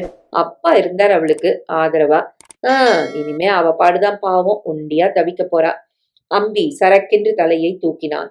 என்ன மாமா அப்படி சொல்லிட்டேன், நான் இல்லையா, எங்க அக்காவுக்கு நான் இல்லையா? அப்போது மட்டுமல்லாமல் அப்பாவின் காரியங்கள் முடிந்து கிரேக்கியமான பிறகும் விடாமல் தொடர்ந்து அம்பி இந்த வார்த்தைகளை எல்லோரிடமும் சொன்னதோடு அல்லாமல் அன்று இரவு இனி ஆவது என்ன என்ற பேச்சு எழுந்த போதும் இதையே அடித்து பேசினான். முற்றத்து படிக்கட்டில் காமுவும் சாரதாவும் அமர்ந்திருந்தார்கள். ஊஞ்சலில் 2 மாப்பிள்ளைகளும் சித்தப்பாவும். சமையல் கட்டு வாசலில் சித்தி, அம்புலு, இந்த பக்கம் அம்பி. நாளைக்கு நான் ஊருக்கு கிளம்பணும். 15 நாள் லீவு தான் எனக்கு. என்ன அம்பி, நீ என்ன பண்றதா இருக்க? என் கூட வந்து படிப்பு முடிக்க போறியா, இல்ல அக்கா தனியா இருக்கான்னு இங்கேயே தங்கி நிலத்தை பாத்துக்க போறியா? யோசிக்காமல் அம்பி சட்டென்று பேசினான். நான் எப்படி சித்தப்பா வர்றது? அக்காவுக்கு இனிமே நான் தானே எல்லாம். அதான் கேட்டேன். நான் நன்னா யோசனை பண்ணி பார்த்துட்டேன். தொடர்ந்து படிச்சு என்ன பண்ண போறேன்? இன்னும் 2 வருஷம் படிப்பு முழுசா இருக்கு. அக்காவை தனியா விட்டுட்டு அப்படியாவது என்ன படிப்பு வேண்டி கிடக்கு? நான் இங்கேயே இருந்து நிலபுலன் விவகாரத்தை கவனிச்சுக்கிறதா சரி, இல்லையா திம்பே? காமுவின் புருஷன் ரெண்டும் கெட்டானாக தலையாட்ட, இரண்டாமவன் அது கூட சொல்லாமல் வாழாது இருந்தான். காமு தொண்டையை கனைத்துக் கொண்டாள். நேத்து வக்கீல் மாமாவை எங்க ஆத்துக்காரர் பார்த்தாராம். அப்பா வீட்டையும் கிழக்கு பக்கமா இருக்கிற 2 காணி நிலத்தையும் அக்கா பேர்ல எழுதி வச்சிருக்கிறதா சொன்னாராம். இத பத்தி உனக்கு ஏற்கனவே தெரியுமாமே, ஏன் என்கிட்ட சொல்லல? ஆமா தெரியும், எனக்கு மட்டும் இல்ல, சித்தப்பாக்கு கூட தெரியும். அப்பா 2 வருஷம் முன்னாலேயே இதை எழுதி வச்சுட்டார், இல்லையா சித்தப்பா? அப்படி எழுத இங்க என்ன மொட? பிள்ளை இல்லாத சொத்தா? அதான் ராஜாவாட்டம் நீ இருக்கியே. சாரதா தன் பங்குக்கு பேச அம்பி எரிச்சலுடன் அவளை பார்த்தான். என்ன அம்போன்னு அப்பா விட்டுள்ளக்கா. ஆத்தங்கர பாசனத்துல இருக்கிற 4 காணியையும் என் பேர்ல தான் எழுதி வச்சிருக்க. அது போருமா? ஏன் போறாம? அவன் மட்டும்தான் அப்பாவுக்கு பொண்ணா, நாங்கள்லாம் இல்லையா? இங்கே தொட்டு அங்கே தொட்டு 2 அக்காக்களும் விஷயத்துக்கு வர அம்பி கோபமாக விழித்தான். அம்புலுக்காவும் நீங்களும் ஒன்னா? அது எப்படி நாக்கு கூசாம அந்த வார்த்தையை உன்னால சொல்ல முடியறது? இவா இப்ப என்ன சொல்லிட்டான் நீ அந்த கத்தல் கத்துறடா? பெரிய அத்திம்பேர் வரிந்து கட்டி கொண்டு கிளம்ப, மூண்ட சண்டையை சித்தப்பா மேலே விழுந்து தடுக்க, அம்பி இங்க கொஞ்சம் வாடா என்று சமையல் கட்டிலிருந்து அம்புலு அழைத்தாள். முன்னால் வந்து நின்ற தம்பியிடம் சின்ன குரலில் பேசினாள். நான் ஒருத்தி இங்க பெரியவளா இருக்கிறத மறந்துட்டு ஆள் ஆளுக்கு பேசினா என்னப்பா அர்த்தம்? அப்பா எழுதி வச்சான்ன, நாம அதை அப்படியே ஏத்துக்கணும்னு சட்டமா? அவருக்கு ஏதோ ஆத்தாம எழுதி வச்சார், அதை விடு. நான் ஒண்ணு சொல்றேன், கேப்பியோன்னும். காமும் சாரதாவும் கூட இந்தாத்து பொண்கள் தான். அவளுக்கும் இந்த சொத்துல பாத்தியது இருக்கு. என் பேர்ல இருக்க 2 காணி நிலத்தை அவளுக்கு ஆளுக்கு ஒரு காணியா எழுதி கொடுக்க ஏற்பாடு பண்ணிடு. புருஷன்ட்ட பிறந்தாத்து சொத்துன்னு சொல்லிக்க அவளுக்கும் ஏதாவது கொடுக்கறது நமக்கும் பெருமை. என்னக்கா நீ? குறுக்க பேசாம கேளுடா. அப்புறம் இப்போ உன் படிப்பை பாதியில விட்டுட்டு இங்க நீ ஓடி வர அப்படி என்ன நிர்பந்தம்? நீ டிகிரி படிப்பு படிக்கணும்னு அப்பா ஆசைப்பட்டார். என் விருப்பமும் அதான்டா. 2 வருஷத்துல படிப்பை முடிச்சுட்டு நீ ஆபீசர் வேலை பார்க்கணும்னு நான் கனா கட்டுன்னு இருக்கிறத கெடுத்துடாதடா. இந்த நில வரும்படியெல்லாம் நாளைக்கு உனக்கு கல்யாணம் குடும்பம்னு ஆச்சுன்னா போராது. நான் சொல்றத கேளு. படிப்பை விடாம படிச்சுடு. இங்க எனக்கு ஒரு பயமும் இல்ல, தனியா இருக்க எந்த கஷ்டமும் இல்ல. உடம்பு தெம்பாத்தான் இருக்கேன். என் பேச்ச தட்ட மாட்டேங்கிற நம்பிக்கையில தாண்டா இத்தனை பேச்சு பேசுறேன். என்னடா? கண்களில் நீர் துளிர்க்க அவள் பேசினதுக்கு அம்பி கட்டுப்பட்டான். அவள் சொன்னபடி காமுவுக்கும் சாரதாவுக்கும் தலா 1 காணி நிலம் கொடுக்க ஏற்பாடு செய்தான். ஆனால் அம்புலுவின் நிலத்தை அல்ல, தன் 4 காணி நிலத்திலிருந்து 2ஐ பிரித்து கொடுக்க முன்வந்தான். என்னடா இது அநியாயம் என்று அம்புலுவிடம், இதுல நான் உன் பேச்ச கேட்க மாட்டேன்கா, என்ன வற்புறுத்தாத என்று கராராய் சொன்னவன் அவள் விருப்பப்படியே திருச்சிக்கு சென்றான். கவனத்துடன் படிப்பை முடித்தான். ஒரு நாள் 2 நாட்கள் நடுவில் நேரம் கிடைத்தாலும் கிராமத்துக்கு ஓடி வந்து அக்காவுக்கு உதவியாக இருந்துவிட்டு போனான். 2 வருடங்கள் கழித்து சொன்ன வாக்கு தப்பாமல் முதல் வகுப்பில் தேறி சதன் ரயில்வேயில் ஒரு பொறுப்பான உத்தியோகத்தில் சேர அம்பி சென்னைக்கு சென்ற போது என்னமோ ஆகாசத்திலிருந்து சந்திரனையே பறித்து கொண்டு வந்துவிட்ட சந்தோஷம் அம்புலுவினுள் ஏகமாய் பரவி இருந்தது. 1960 வேலைகள் முடிந்து கிணற்றடிக்கு வந்த அம்புலு பச்சை தண்ணீரை வாரி முகத்திலும் கழுத்திலும் அடித்துக்கொண்டு ஈரத்தை துடைக்காமல் அங்கேயே மேடையில் உட்கார்ந்தாள். காற்று மந்தகாசத்துடன் ஆளை தழுவியது. கழுத்தடியில் குண்டூசியாய் புறப்பட்டிருந்த வேர்க்குருவுக்கு அந்த காற்றும் ஜிலுஜிலுப்பும் அப்பாடி என்றிருந்தது. நாளைக்கு தம்பி வரப்போவதாக நாள் பூராவும் பாடுபட்டு பதார்த்தங்கள் செய்ததிருந்து களைப்பை தர முட்டாக்கை லேசாய் தளர்த்தி கொண்டு கிணற்றுக்கட்டையில் முதுகை சாய்த்து கொண்டாள். இன்னும் இருட்ட துவங்கவில்லை. யார் வீட்டு ரேடியோவிலிருந்தோ மதுரை ஐயரின் எப்போ வருவாரோ பாட்டு ஒலிபரப்பானது காதில் தெளிவாக வந்து விழுந்தது. கிராமத்தில் சில வருடங்களாக உண்டாகிவிட்ட மாற்றங்களை எண்ணுகையில் இதுதான் தான் பிறந்து வளர்ந்த ஊர்தானா என்ற சந்தேகம் வியப்பாய் அம்புலுவுக்குள் தலை நீட்டியது. வீட்டுக்கு வீடு மின்சாரம் வந்துவிட்டது. பளிச்சென்று சுவிட்சை தட்டினால் எரியும் விளக்குகள். 3 கைகளை பரத்தி கொண்டு மிராசு வீட்டிலும் வக்கீல் வீட்டிலும் சுழலும் காற்றாடி, மெட்ராஸிலும் திருச்சியிலும் வித்வான்கள் பாடுவதை நொடியில் இங்கு ஒலிபரப்பும் ரேடியோ என்று ஒவ்வொன்றாக ஊருக்குள் நுழைந்து 15-20 வருடங்கள் ஆகிவிட்டது கூட பெரிதில்லை. ஆனால் பம்ப் செட் போட்டு தண்ணீர் இறைப்பதும், ஊருக்கே பஸ் வந்து போவதும், சினிமா கொட்டகை வந்துவிட்டதும், ஹைஸ்கூல் ஆரம்பிக்கப்பட்டு விட்டதும், அடே அம்மா, பட்டிக்காடாகவா இது இருக்கிறது? திருச்சிக்கு ஏரோப்ளேன் வருகிறதாமே. அம்பி கூட ஒரு நாள், அக்கா நீ ஊன்னு சொல்லு, பிளேன்ல உன்னை மெட்ராஸ்க்கு நான் கூட்டின்னு போறேன் என்று சொல்லி இருக்கிறான். விளையாட்டுக்கு சொன்னானோ இல்லை நிஜமாகத்தான் சொன்னானோ? அது சரி, வீணான பிறகு ஊர் எல்லையை தாண்டிராத நானா திருச்சிக்கும் மெட்ராஸுக்கும் போக துணிவேன், அதுவும் பிளேனில்? அம்புலுவுக்கு சிரிப்பு வந்தது, கூடவே யோசனையும் எழுந்தது. பிளேன் என்றால் என்ன? 40-50 பேர் சவாரி பண்ண முடியும் என்று அம்பி சொல்கிறானே, அத்தனாம் பெரிய சமாச்சாரம் வானத்தில் எப்படி பறக்க முடியும்? கனம் தாங்காமல் தொப்பென்று விழுந்து விடாதோ? அம்புலுவுக்கு வர வர விஞ்ஞானத்தின் மனிதனின் எந்த வளர்ச்சியை நினைத்து ஆச்சரியப்படுவது என்று புரியவில்லை. இட்லி அரைக்க மிஷின் வந்து விட்டதாம். பட்டனை தட்டினால் விறுவிறுவென சுற்றி பந்தாக மாவை அரைத்து தருகிறதாம். பழரசம் பண்ண மிஷினாம். துணி துவைக்க கூட மிஷினாம். அமெரிக்கால தான் இதெல்லாம் நினைக்காதக்கா. இப்போ நம்ம ஊருக்கே அத்தனையும் வந்துட்டு. மெட்ராஸ்ல 14 மாடி கட்டடம் ஒண்ணு கட்டியிருக்கா பாரு, நீ பார்த்தா அசந்து போவ. மேல் மாடிக்கு போக லிப்ட் இருக்கு. அங்கிருந்து பார்த்தா மோட்டார் கார் பஸ் எல்லாம் கடுகு கடுகா தெரியறது. எப்பக்கா நீ அங்க வந்து எல்லாத்தையும் பார்க்க போற? நானும் விடாம நச்சரிக்கிறேன், நீதான் காதுலயே வாங்கிக்க மாட்டேங்கிற. வேலையில் சேர்ந்து விட்ட இந்த 4 வருடங்களாகவே அம்பி அடிக்கடி சொல்லும் வார்த்தைகள் இவை.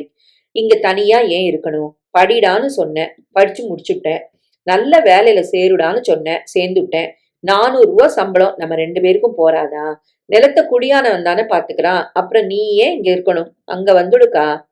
வேலைக்கு சேர்ந்த உடனே அம்பி இப்படி சொன்னதும் இவனை என்ன சொல்லி சமாளிப்பது என்று யோசித்து பக்குவமாய் அம்புலி பேசினாள். இப்ப தானடா வேலையில் சேர்ந்திருக்க, 4 மாசம் போய் வேலையும் புது ஊரும் உனக்கு புரிபடட்டும், அப்புறமா நான் வராம என்ன பண்ண போறேன் என்று சமாதானம் சொன்னாள். சரி என்று அந்த வார்த்தையை ஏற்றுக்கொண்ட அம்பி சில மாதங்கள் கழித்து திரும்ப இந்த பேச்சை எடுப்பதற்குள் சித்தப்பா மூலம் ஜீயபுரத்து சம்பந்தத்தை அவனுக்கு பேசி முடித்தாள். அகிலா அவளை பெற்றவர்களுக்கு ஒரே பெண். அவளை தவிர பாக்கி அனைவரும் பஞ்சபாண்டவர் மாதிரி 5 அண்ணன்கள் தம்பிகள். பெரிய இடம் என்று இல்லாவிட்டாலும் பங்கரை இல்லை. கையில் 4000 கொடுத்து வைர மூக்குத்தி, இரட்டை வடம் சங்கிலி என்று ஓரளவுக்கு நன்றாய் செய்ய தயாராய் நின்ற இடம். அகிலா கண்ணுக்கு லட்சணமாயிருந்தாள். உயரமாய், மாநிறம், பெரிய கண்கள், நிறைய தலைமயிர் என்று பார்க்க பளிச்சென்று இருந்தாள். கல்யாணம் ஜீயபுரத்தில் நடந்தது. நான் எதுக்குடா நல்ல காரியம் நடக்கிற இடத்துல என்று கல்யாணத்துக்கு வர அம்புலு நிர்தட்சணியமாக மறுத்து விட்டாள். ஏன் நீ வந்தா என்னவா? உன்ன மாதிரி இருக்கவாள்லாம் இப்ப எங்கேயும் போறா வரா தெரியுமோ? நீ இப்படி இருக்கிறது அமங்கலமா எனக்கு தோணலையேக்கா. நான் நினைக்கிறது தானே முக்கியம். ஊர் கிடக்கு, அது எல்லாத்துக்கும் தான் பேசும். தாய்க்கு தாயா என்ன வளர்த்த நீ இல்லாம நான் போக மாட்டேன்க்கா. நீ வந்தாதான் ஆச்சு. நாளுக்கொன்றாக சொல்லி அம்பி பிடிவாதம் பிடித்தது அம்புலுவின் உறுதிக்கு முன் வலுவில்லாமல் போனது உண்மை. எவா எப்படி வேணா சுத்தட்டும் அம்பி, என் மனசுக்கு வேணாங்கிறத நான் செய்ய மாட்டேன், அவ்வளவுதான்.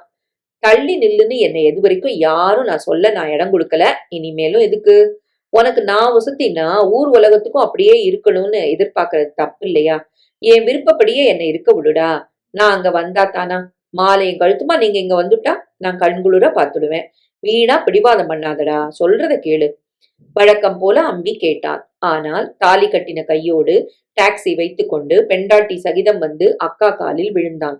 கூடவே இவதான் எனக்கு எல்லாம், இவ மனசு கோணாம நாம என்னைக்கும் நடந்துக்கிறது எனக்கு முக்கியம் என்று நடுக்கூடத்தில் 4 பேர் நடுவிலேயே புது மனைவியிடம் சொன்னான். அந்த முறை சென்னைக்கு புறப்பட்ட போதும் என் கூட வந்துடுக்கா என்ற பல்லவியை அம்பி பாடவே செய்தான். நன்னா இருக்குடா, புதுசா கல்யாணம் ஆகி சின்னஞ்சிறுசுகள் போறப்போ நான் எதுக்கு கூட? பூஜை வேலையில கரடி மாதிரி. அவளை பெத்தவ வரா, அப்புறம் என்ன, கொஞ்ச நாள் போட்டும் பாத்துக்கலாம். கொஞ்ச நாள் என்பது இப்போது 2 வருடங்களாகிவிட்டன. இன்னும் கிராமத்தை விட்டு ஒரு தரம் கூட மெட்ராஸை பார்க்க அசைந்தவள் இல்லை அம்புலு. இதன் நடுவில் 4 மாதத்தில் ஒரு தரம், 7 மாதத்தில் ஒரு தரம் என்று அகிலாவுக்கு 2 முறை குறை பிரசவமாக, சில நாட்கள் ஓய்வாக அவள் பிறந்தகத்தில் இருக்க என ஜீயபுரத்துக்கு வந்த போது மட்டும் தன் கண்டிப்பையும் மீறிக்கொண்டு மனது கேட்காமல் தம்பி மனைவியை பார்க்க என ஜீயபுரத்துக்கு போய் வந்தாள் அம்புலு. முதல் மறையாக செய்த பஸ் பயணம். 10 நிமிஷத்துக்கு ஒரு தரம் பஸ்ஸை நிறுத்த சொல்லி வாந்தி எடுத்து அமர்க்களப்படுத்தி விட்டாள். ஜீயபுரத்தில் சம்பந்தி வீட்டில் அத்தனை வசதி போராத மாதிரி தோன்ற பணத்தை லட்சியம் பண்ணாமல் டாக்ஸியில் அகிலாவை படுக்க வைத்து ஊருக்கு கூட்டி வந்தாள். 3 மாதங்கள் தன்னோடு வைத்துக் கொண்டு உடம்பை நன்கு தேற்றி தம்பியிடம் அனுப்பினாள். நீ பாலும் தைரியமா வச்சு ஊட்டின ஊட்டத்துல அகிலா இப்ப உடம்பு சௌக்கியமா இருக்கா. டாக்டர் கூட சந்தோஷப்பட்டார் என்று தம்பி எழுதிய கடிதாசு. பக்கத்து வீட்டு குட்டியை விட்டு 10 தரம் படிக்க சொல்லி சந்தோஷித்தாள். அப்போது தம்பியை பார்த்ததுதான். கிட்டத்தட்ட 8 மாதங்கள் ஆகிவிட்டன. 1 மாதம் முழுதாய் இருக்க போகிறேன் என்று எழுதி போட்டுவிட்டு நாளைக்கு வரப்போகிறான். அதற்கான முஸ்தீபுகளில் 2 நாட்களாக அம்புலு இறங்கிவிட்டாள். ரவை இடித்து பூரணம் வைத்து சோமாசி செய்தாள். டப்பா நிறைய மனோப்பூ பிழிந்தாள். பயத்தலாடு என்றால் அம்பிக்கு இஷ்டம் என்று அதையும் அன்று செய்துவிட்டாள்.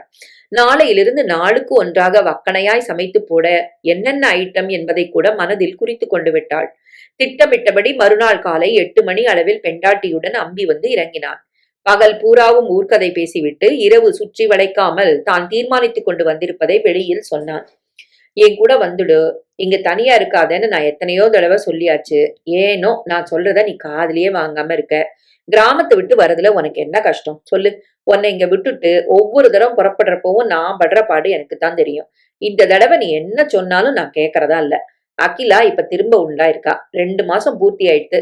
இந்த முறை நான் அவளை ஜீயபுரத்துக்கு அனுப்ப போறதில்ல. மெட்ராஸ்லயே வச்சுட்டு பிரசவம் பார்க்க உத்தேசம். இப்ப நீ என் கூட வந்தா எல்லாத்துக்கும் எனக்கு சௌரியம். ஆத்து கவலை, இவளை பத்தின கவலை இல்லாம நான் இருப்பேன். சுயநலத்தோட உன்னை நான் கூப்பிடல, சுவாதீனமா எல்லாத்தையும் கவனிச்சுக்கவான்னு கூப்பிடுறேன். வழக்கம் போல மாட்டேன்னு சொன்னா என் வேலையை ராஜினாமா பண்ணிட்டு நான் இங்க உன்னோட வந்துடுறதா இருக்கேன். உனக்கு எது சரின்னு தோன்றதோ செய். 1 மாசம் லீவ்ல நான் வந்திருக்கிறதே உன்னோட பேசி கூட அழிச்சுன்னு போக எல்லா ஏற்பாட்டையும் பண்றதுக்கு தான். அப்புறம் உன் இஷ்டம். பதில் ஏதும் பேசாமல் அன்று இரவு முழுதும் அம்புலு யோசித்தாள். கிட்டத்தட்ட 600 ரூபாய் வரும் வேலையை விட்டுவிட்டு கிராமத்துக்கு வருவதோ, இல்லை அங்கே பிள்ளைத்தாச்சி பெண்ணை தனியாக தவிக்க விட்டுவிட்டு வரமாட்டேன் என்று பிடிவாதம் பிடிப்பதோ சரியில்லை என்று தோன்ற, காவேரி கரை பிறந்த ஊரோடு இத்தனை வருடங்கள் வாழ்ந்தது போதும், இனி தம்பியின் மன நிம்மதி முக்கியம் என்று தீர்மானித்து மறுநாள் விடிந்ததும் அவனை ஏறிட்டு உன் இஷ்டம் போல செய் அம்பி என்ற போது சின்னதாக சிரிப்பொன்று அவள் அதரத்தில் பூத்திருந்தது. 1961. மருந்தை புகட்டிவிட்டு பாலாடையை குழந்தை தலையை சுற்றி 3 புறம் சுற்றிய பின் அம்புலு அதை கீழே வைத்தாள். மருந்து குடித்த குழந்தையாக அழுது ஆர்ப்பாட்டம் பண்ணாமல் பாப்பா மூ என்று சுவாரஸ்யமாக அத்தையை வம்புக்கு இழுத்தாள். உனக்கு சரியா பேசின்றிருக்க, எனக்கு இப்ப நேரம் இல்லடி பொண்ணே. சமத்தா தானே விளையாடின்று. பாயை விரித்து குழந்தையை தரையில் கிடத்தியவள் சிரிக்கும் அந்த பூச்செண்டை விட்டு நகர மனமில்லாமல் அங்கேயே உட்கார்ந்தாள். 6 மாத குழந்தைக்கு பாப்பா நல்ல வளர்த்தி, சிகப்பு நிறமும் மூக்கும் மொழியும் அப்படியே நீதாங்க இவ என்று அம்பி சொல்லும் போது என்னமோ தானே உண்டாகி இந்த பிஞ்சை பெற்றுவிட்ட தினசில் பெருமை உள்ளுக்குள் பளபளக்கும். அம்மா பெயரான தர்மாம்பாளை வைத்துவிட்டு அதை சொல்லி அழைப்பது மரியாதை இல்லை என்று அம்புலு கருதியதில் குழந்தை பாப்பாவானாள். தம்பியின் விருப்பப்படி அந்த முறை அவன் ஊருக்கு வந்தபோது அத்தனையும் ஒழித்து கொண்டு சென்னைக்கு வாக்கு தப்பாமல் கூடவே அம்புலு கிளம்பிவிட்டாள். குடியானவனை அழைத்து நிலத்தை கவனமாய் பார்த்து கொள்ள சொன்னாள். அறுப்பு காலத்துல நான் வந்துடுவேன், வெள்ளாம வழக்கமா இருக்கிறதுக்கு குறையாம பாத்துக்கோ என்றாள். வீட்டில் இருந்த சாமான்களை உள்ளறையில் போட்டு வீட்டை பூட்டினாள். யாருக்காவது வாடகைக்கு விடலாமாக்கா என்று தம்பி சொன்ன போது வேண்டாம் என்று தலையாட்டி, அறுப்பு அப்ப எப்பன்னு நாம வந்துன்னு போயின்னு தான் இருந்தாதான் நெல்லும் தோரையும் புருப்படியா வீட்டுக்கு வந்து சேரும். இல்லாட்டா ஏமாந்த சோனகிரி ஆப்டான்னு அவன் தலையில மிளகா அரைச்சிடுவான். நாம வந்து போறப்போ தங்கிக்க நமக்குன்னு ஒரு இடம் இருக்கிறது தான் சரி. எதுக்கு ஒருத்தருக்கு பாரமா இருக்கணும் என்று சொல்லிவிட்டாள். எதிர் வீட்டு தாயாதிக்காரர்களிடம் வீட்டு சாவியை கொடுத்து, தென்னை மரங்கள்ல நிறைய காய் இருக்கு, அப்பப்ப யாரையாவது விட்டு பறிச்சு உள்ள போட்டுட சொல்லுங்க மாமா என்றாள். ஆக தெரிந்த வரையில் சகல ஏற்பாடுகளையும் பண்ணிவிட்டே தம்பியுடன் சென்னைக்கு போக ரயில் ஏறினாள். ரயில் வண்டியை கிட்டத்தில் அது நாள் வரை அவள் பார்த்ததில்லை. ஆதலால் கருப்பு எஞ்சினும் நீள உடம்புமாக இருந்த வண்டியை பார்த்து ஆச்சரியப்பட்டு போனாள். சின்ன குழந்தை மாதிரி ஜன்னலுக்கு பக்கத்தில் உட்கார்ந்து வண்டி வேகமாய் மரம், வீடு, செடி, கொடி, மலைகளை தாண்டி கொண்டு ஓடிய போது அம்மாடி என்று மனதுக்குள் வியந்தாள். எக்மோரில் காலடி வைத்ததும் அந்த கூட்டமும் கத்தலும் மனிதர்களின் அவசரமும் வாகனங்களின் எண்ணிக்கையும் அவளை பிரமிக்க வைத்தன. திருவிழா மாதிரி என்ன கூட்டம் இது! நித்தியபடியே இந்த ஊரில் இத்தனை கூட்டம் உண்டா? இல்லை. என்றைக்கு ஏதாவது விசேஷமா? இப்படி மேலே விழுந்து கொண்டு ஓடுகிற அளவுக்கு அப்படி என்ன அவசர வேலை? எதற்காக இந்த கத்தல் கத்துகிறார்கள்? காது இவர்களுக்கெல்லாம் செவிடா? மெதுவாக பேசி நிதானமாக காரியங்களை செய்தால் என்ன? 100 கேள்விகளை மனதுக்குள் கேட்டுக்கொண்டவளுக்கு ரொம்ப சீக்கிரமே ஓஹோ, இவர்கள் பட்டணத்து ஜனங்கள், இவர்கள் இப்படித்தான் மெஷின் மாதிரி எல்லாவற்றிலும் பரபரப்பாக இருப்பார்கள். ஓட்டமும் கத்தலும் அவசரமும் இவர்கள் வாழ்க்கையில் ஒரு முக்கிய அங்கம் என்பது நன்கு புரிந்து போனது. அம்பியின் வீடு மாம்பலத்தில் இருந்தது. மாடியில் வீட்டுக்காரர்கள், கீழே இவர்கள். சின்ன வீடுதான், ஆனாலும் தனி போர்ஷன் என்பதால் வாடகை கொஞ்சம் அதிகம். 2 அறை, சமையல் கட்டு, தனி கக்கூஸ், பாத்ரூம் என்று இருந்த போர்ஷனுக்கு வாடகை 140 ரூபாய். இதற்கா 140 ரூபாயா? எதுக்குடா அம்பி இத்தனை வாடகை கொடுக்கணும் என்று வந்து இறங்கின கையோடு மனதாகாமல் அம்புலு கேட்டதும் அவன் சிரித்தான். இது மலிவுக்கா, இப்ப இத காலி பண்ணா இதுக்கு 200 கொடுக்க ஆள் ரெடியா இருக்கு. எட்னாப்ல bus stand, market, Shiva Vishnu கோவில் இருக்கிறதுக்கு நிஜமா இந்த வாடகை குறைச்சல் தான்கா. அது என்னமோ சரிதான். ஆனாலும் தண்ணி நாள் முழுக்க வராது. காலையில் 2 மணி நேரம் வரும், அப்புறம் மாலையில் 1 மணி நேரம், அவ்வளவுதான். அதற்குள் தொட்டி, ட்ரம், அண்டா, பக்கெட் என்று தேவையான ஜலத்தை பிடித்து வைத்துக் கொள்ள வேண்டும். நினைத்து நினைத்து இஷ்டத்துக்கு தண்ணீரை செலவழிக்க முடியாது. சாயங்காலம் வரை இதுதான் என்று சிக்கனமாக இருக்க வேண்டும். காலையில் டியூப் கட்டி தொட்டியை அம்பி நிரப்பி விடுவான். சமைக்க குடிக்க தேவையானதை அம்புலு பிடித்து உள்ளே வைத்து கொள்வாள். வந்து இறங்கினதும் குடத்தை தூக்கி கொண்டு தண்ணீர் பிடிக்க அகிலா வந்த போது, நன்னா இருக்குடி, இனிமே நீ எதுக்கு கனத்தை தூக்கணும், அதான் நான் வந்துட்டேனே என்று சொல்லியபடி அவளை உட்கார சொல்லிவிட்டு தான் அந்த குடத்தை கையில் வாங்கி கொண்டாள். அதற்கு பிறகு அந்த வீட்டின் அத்தனை வேலைகளையும் கோபுரத்தை சுமக்கும் பொம்மையாக தன் தோள்களில் அம்புலு தூக்கி வைத்துக் கொண்டது நிஜம். தூங்கி எழுந்து காஃபி போடுவதிலிருந்து சகலமும் அவள்தான் செய்தாள். காலை சமையல், மதிய டிஃபன், இரவு சமையல் என்பதோடு 2 நாட்களுக்கு ஒரு முறை பிள்ளைத்தாச்சி பெண் என்று ருசியாய் பட்சணங்களை செய்து கொடுத்தாள். ஒரு நாள் விட்டு ஒரு நாள் இட்லி தோசைக்கு அரைத்தாள். தன் வழக்கத்தை விடாமல் எந்திரத்தில் மாவு திரித்தாள், அப்பளம் தயாரித்தாள், வருஷாந்திரத்துக்கு வடாம் பிழிந்தாள், ஊறுகாய் போட்டாள். இன்னும் சொல்ல போனால் வேலைக்காரி வேலை அத்தனை சுத்தமாக இல்லை என்பதால் அவளுக்கு எதுக்கு தண்டத்துக்கு 10 ரூபாய், நம்ம 3 பேருக்கு விழற பாத்திரத்தை என்னால தேய்க்க முடியாதா என்று சொல்லி அவளை நிறுத்திவிட்டு அந்த வேலையும் தானே செய்யலானாள். ஏன் தான் வீணா சிரமப்படுறியோ, எனக்கு இத்தனை தினசா 4 கொண்டா சமையல் வேண்டாம், கடையில அத்தனை பொடி வகையராவும் அப்பளாமும் வடாமும் செஞ்சு விற்கிறான், கஷ்டப்படாம வாங்கிக்கலாம்க்கா. அவளையும் கூட மட வேலை பண்ண சொல்லு, ஒண்டியா லோல் படாத. அம்பி கரடியாய் கத்தி பார்த்து விட்டான். ஆனால் அம்புலு காதில் வாங்கினால்தானே. நான் செய்யாத வேலையா, இதுல என்னடா பெரிய சிரமம் என்று மட்டும் பொறுக்க மாட்டாமல் போனால் சொல்லி சிரிப்பாள். உட்கார வைத்து கவனித்துக் கொண்டதில் அகிலா உடம்பு தேறி குறித்த சமயத்தில் சுகப்பிரசவத்தில் பெண்ணை பெற்றெடுத்து மாதம் 6 போகிறது. இன்னமும் அவளை சமையல் கட்டினுள் அம்புலு அனுமதிக்கவில்லை. மாடி வீட்டு மாமி கூட வாய்க்கு வாய், இந்த மாதிரி மாமியார் யாருக்கு கிடைப்போம், பெத்த தாயாரோட வசத்தியா கவனிக்கிற மாமியார் யாருக்கு கிடைப்பா என்று சொல்லி காண்பிப்பது உண்டுதான். குழந்தையை தரையில் விட்டு அவள் சிரித்து வம்புக்கு இழுப்பதில் தன்னை மறந்து உட்கார்ந்திருந்த அம்புலு கூடத்து கடிகாரம் 7 மணி அடிப்பதை கேட்டு சட்டென நிமிர்ந்தாள். 7ஆ? இன்னும் பாதி சமையல் பாக்கி இருக்கே, 8 மணிக்கு அம்பி சாப்பிட உட்கார்ந்துடுவானே. நாழியாகிவிட்ட உணர்வோடு குழந்தையின் கன்னத்தில் போடி போக்கிரி என்று தட்டிவிட்டு எழுந்தவள் பரபரப்புடன் சமையல் கட்டுக்குள் நுழைந்து தேங்காயை துருவத் தொடங்கினாள். 1970. இப்ப எப்படிப்பா இருக்கு? அப்படியே தாக்கா இருக்கு அம்மா. அம்பியால் பொருந்தி படுக்க இயலவில்லை. உட்கார்ந்தான். தலைகாணியை வயிற்றில் அமுக்கிக் கொண்டான். தாளமாட்டாமல் போனால் அம்மா என்று அரற்றினான். உதடுகளை கடித்து விழியோரத்தில் எட்டி பார்த்த நீரை அடக்கினான். தம்பியின் அவஸ்தை அம்புலுவுக்கு சகிக்க முடியாமல் இருந்தது. 3-4 மாதங்களாகவே இந்த வேதனை வந்துவிட்டது. வயிற்றில் முணுக் முணுக்கென்று வலிக்கிறது என்றான். தொடர்ந்து மார்புக்கூடு முடியும் இடத்தில், வயிறு தொடங்கும் இடத்தில் எரிச்சலாய் இருக்கிறது என்றான்.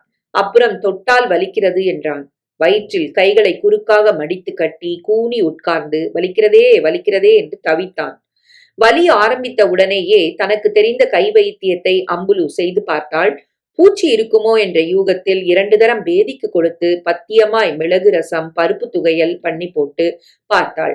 கண்டபடி வெயிலில் அலைவது சூட்டை கிளப்பி விட்டிருக்குமோ என்று எண்ணி பக்கத்து வீட்டிலிருந்து 4 செம்பருத்தி பூக்களை பறித்து வந்து கொதிக்க வைத்து கஷாயம் இறக்கி பால் சர்க்கரையுடன் கலந்து கொடுத்தாள்.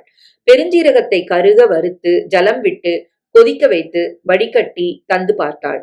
வெளிக்கு நன்றாக போகாமல் இருந்தாலும் வயிற்றை வலிக்கலாம் என்ற நினைப்பில் அன்றாடம் ராத்திரி 2 பூவன் பழங்களை கொடுத்து பாலோடு சாப்பிடச் சொல்லி பார்த்தாள். எதற்கும் கடுகத்தனை பலனில்லை. சூடோ அஜீரணமோ இல்லை, இது நிச்சயமாய் வேறு ஏதோ வயிற்று வலிதான் என்பது புரிந்ததும் டாக்டரை பார்த்து வா என்று தம்பியை நச்சரித்து அனுப்பினாள். வயிற்றில் புண்ணாம், இரைப்பை வாயில் புண் தோன்றி இருக்கிறதாம். காரம் புளி சுத்தமாய் கூடாதாம். வெறும் வயிறாக இருப்பதும் தவறாம். 2 மணிக்கு ஒரு தரம் பாலோ ஹார்லிக்ஸோ சாப்பிட வேண்டுமாம். டாக்டர் மருந்தை விட சாப்பாட்டில் அதிக கவனத்தை செலுத்தும்படி சொல்ல, வெகு ஜாக்கிரதையுடன் காரம் புளி சேர்க்காமல் புளிக்காத தயிர் சாதம், தேங்காய் சாதம், பொரித்த குழம்பு என்று அம்புலு தம்பிக்கு செய்து போட்டாள். 1 மாதம் வரை கொஞ்சம் அடங்கி இருந்த மாதிரி இருந்துவிட்டு திரும்ப 2 மாதம் வலி வாலாட்ட துவங்கி விட்டது. டாக்டரும் என்னென்னமோ மருந்துகளை மாற்றி மாற்றி கொடுத்து பார்த்து விட்டார். அம்புலுவும் மிளகாயையும் புளியையும் அவன் கண்ணில் படாதபடி சாப்பாடு தயார் பண்ணி போட்டு பார்த்து விட்டாள். எல்லாவற்றுக்கும் வெப்பேதான். வலி அதிகமானதில் அம்பி சரியாக சாப்பிட மறுத்தான். வேலைக்கு போகாமல் வீட்டிலேயே சுருண்டு படுத்தான். ஆள் பாதியாக தேய்ந்து போனான். வயத்துல புண்ணு இருக்கிறது தெளிவாயிடுத்து. இதை சரியாக்குறதுக்கு வழி என்னங்கிறத யோசிக்கணும்பா. பெரிய ஆஸ்பத்திரிக்கு போய் பாருன்னு இந்த டாக்டர் சொல்லிட்டதை செய்யாம படுத்துட்டு இருந்தா எப்படி? எந்திரிப்பா. என்னால முடிஞ்சதை பார்த்துட்டேன். இனிமேலையும் கட்டுப்படலன்னா ஆபரேஷன் பண்றதை தவிர எனக்கு வேற வழி இருக்கிறதா தோணல. சர்ஜனுக்கு லெட்டர் தரேன், போய் பாருங்கோ என்று டாக்டர் சொல்லி வாரம் 3 ஆகி விட்டது. பெரிய டாக்டரை சென்று பார்த்தால் ஆபரேஷன் செய்து விடுவாரோ என்ற பயத்தில் அம்பி போகவே இல்லை. அக்கா சொல்றத கேளுங்கோ. பொம்பளைகள் நாங்க தைரியமா இல்லையா? இன்னும் எத்தனை நாளைக்கு இப்படி அவஸ்தைப்பட போறேன்? நான் கூட வரேன், புறப்படுங்கோ. மாறி மாறி அக்காவும் மனைவியும் தைரியம் சொல்ல அன்று அம்பி சர்ஜனை சென்று பார்த்தான். அவர் வயிற்றை தட்டி பார்த்தார், பிசைந்து பார்த்தார். மறுநாள் பேரியம் மீல் எக்ஸ்ரே எடுக்கச் சொன்னார். எடுத்தார்கள். புண் பரவி இருக்கிறதாம். ஆபரேஷன் செய்வதை தவிர வேறு வழி இல்லையாம். தீர்மானமாக சொல்லிவிட்டார். வீட்டுக்கு வந்து அக்காவின் அருகில் அமர்ந்து அம்பி யோசனை பண்ணினான். பண்ணணும்னா சீக்கிரமா செய்யறதா நல்லது அம்பி. பகவான் மேல பாரத்தை போட்டுட்டு ஆறத கவனிக்கலாம். பயப்பட ஒன்னும் இல்லைன்னு சொன்னாரோன்னோ. மேஜர் ஆபரேஷன் தான்க்கா. வயத்தை கிழிச்சு புண்ணு உண்டாயிருக்கிற பகுதியை வெட்டி எடுத்துட்டு தச்சுடுவாளாம். பயப்பட ஒன்னும் இல்லைன்னு டாக்டர் சொன்னாலும் நமக்கு பயமா தானே இருக்கு. 4 குழந்தை, நாமெல்லாம் இவர் அண்டித்தானக்கா இருக்கோம். இவருக்கு ஒண்ணுனா நாம் என்ன பண்றது சொல்லுங்கோ? புருஷன் வலியில் அவஸ்தைப்படுகிறானே என்ற நினைப்பை விட நாளைக்கு அவனுக்கு ஏதாவது ஆனால் தானும் குழந்தைகளும் கஷ்டப்படுவோமே என்ற எண்ணத்தில் அகிலா பேசியது அம்புலுவுக்கு கோபத்தை மூட்டியது. அச்சானியமா நீயே என்னென்னமோ பேசுற. சுவர் இருந்தா தானே சித்திரம். இவன் நன்னா இருக்கிறது முக்கியம்டி. முதல்ல இவனுக்கு தைரியம் சொல்லி இவங்க உடம்ப சரியாக்குற வழிய பார்க்காம வெட்டியா வேண்டாத பேச்சு பேசாத. அவ சொல்றது நியாயம் தானக்கா. குழந்தைகள் 4, நாமும் 3 பேர். என் சம்பளத்துல இந்த 7 ஜீவன்களும் வாழ்ந்தானோ. ஊர்ல இருந்து நெல்லு வரதோ பிழைக்கிறோமோ. 2 மாசமா நான் ஒழுங்கா ஆபீஸ்க்கு போல. இனிமே ரொம்ப லீவு கிடையாது. மெடிக்கல் லீவும் சம்பளம் இல்லாத லீவும் எடுத்தாதான் 4 மாசமாவது ஆபரேஷன் முடிஞ்சு ஆத்தோட இருந்து உடம்ப தேத்திக்க முடியும். ஆபரேஷன் செலவுக்கு வேணா ஆபீஸ்ல இருந்து பணம் கொடுப்பா. அப்புறம் 4 மாசம் நாமெல்லாம் சாப்பிடுறது எப்படி? உபரி செலவுகளுக்கு என்ன பண்றது? எனக்கு நிஜமா ஒண்ணும் புரியலக்கா. 2 நிமிடங்கள் பேசாது இருந்து விட்டு சின்ன குரலில் அம்புலு பேசினாள். ஆபரேஷன் பண்ண வேண்டி வரும்னு டாக்டர் சொன்னதுல இருந்து இத பத்தி நான் யோசிச்சுன்னு தான் இருக்கேன். நான் சொல்றத கேப்பியோ? என் பேர்ல இருக்க நிலத்தை போன தடவை ஊருக்கு போனப்பவே குடியானவன் ஒரு விலை போட்டு கொடுத்துருங்கம்மான்னு கேட்டான். விளைச்சல் இருந்தா கூட நம்ம கிட்ட வெள்ளாம சரியில்லைன்னு பொய் சொல்லி கொடுக்க வேண்டிய நெல்ல கொடுக்காம ஏமாத்துறான். வர வர இவங்களோட நம்மளால மண்ணாடவே முடியல. பேசாம ஒரு விலைய சொல்லி வித்துட்டான்னு. பாடுக்கு பாடும் இல்ல, பணத்துக்கு பணமும் கிடைக்கும். முதலில் அம்பி இந்த யோசனையை ஏற்கவில்லை. அது எப்படிக்கா ஓ நிலத்தை விற்கிறது? வேணா என்னோட 2 காணியை விற்கலாம் என்று சொல்லி பார்த்தான். ஆனால் எனக்கு எதுக்குடா நிலமும் நீச்சும், நீ இருக்கிறப்போ என்று அம்புலு பிடிவாதமாய் இருக்க கடைசியில் அந்த முடிவுக்கு பணிந்தான். ஊருக்கு விவரமாய் தகவல் எழுதி போட்டுவிட்டு அம்புலு தனியாய் போய் 4 நாள் தங்கி வக்கீல் மாமாவின் உதவியோடு 2 காணியை விற்று பணத்துடன் வந்தாள். 15 நாட்களில் அம்பிக்கு ஆபரேஷன் நடந்தது.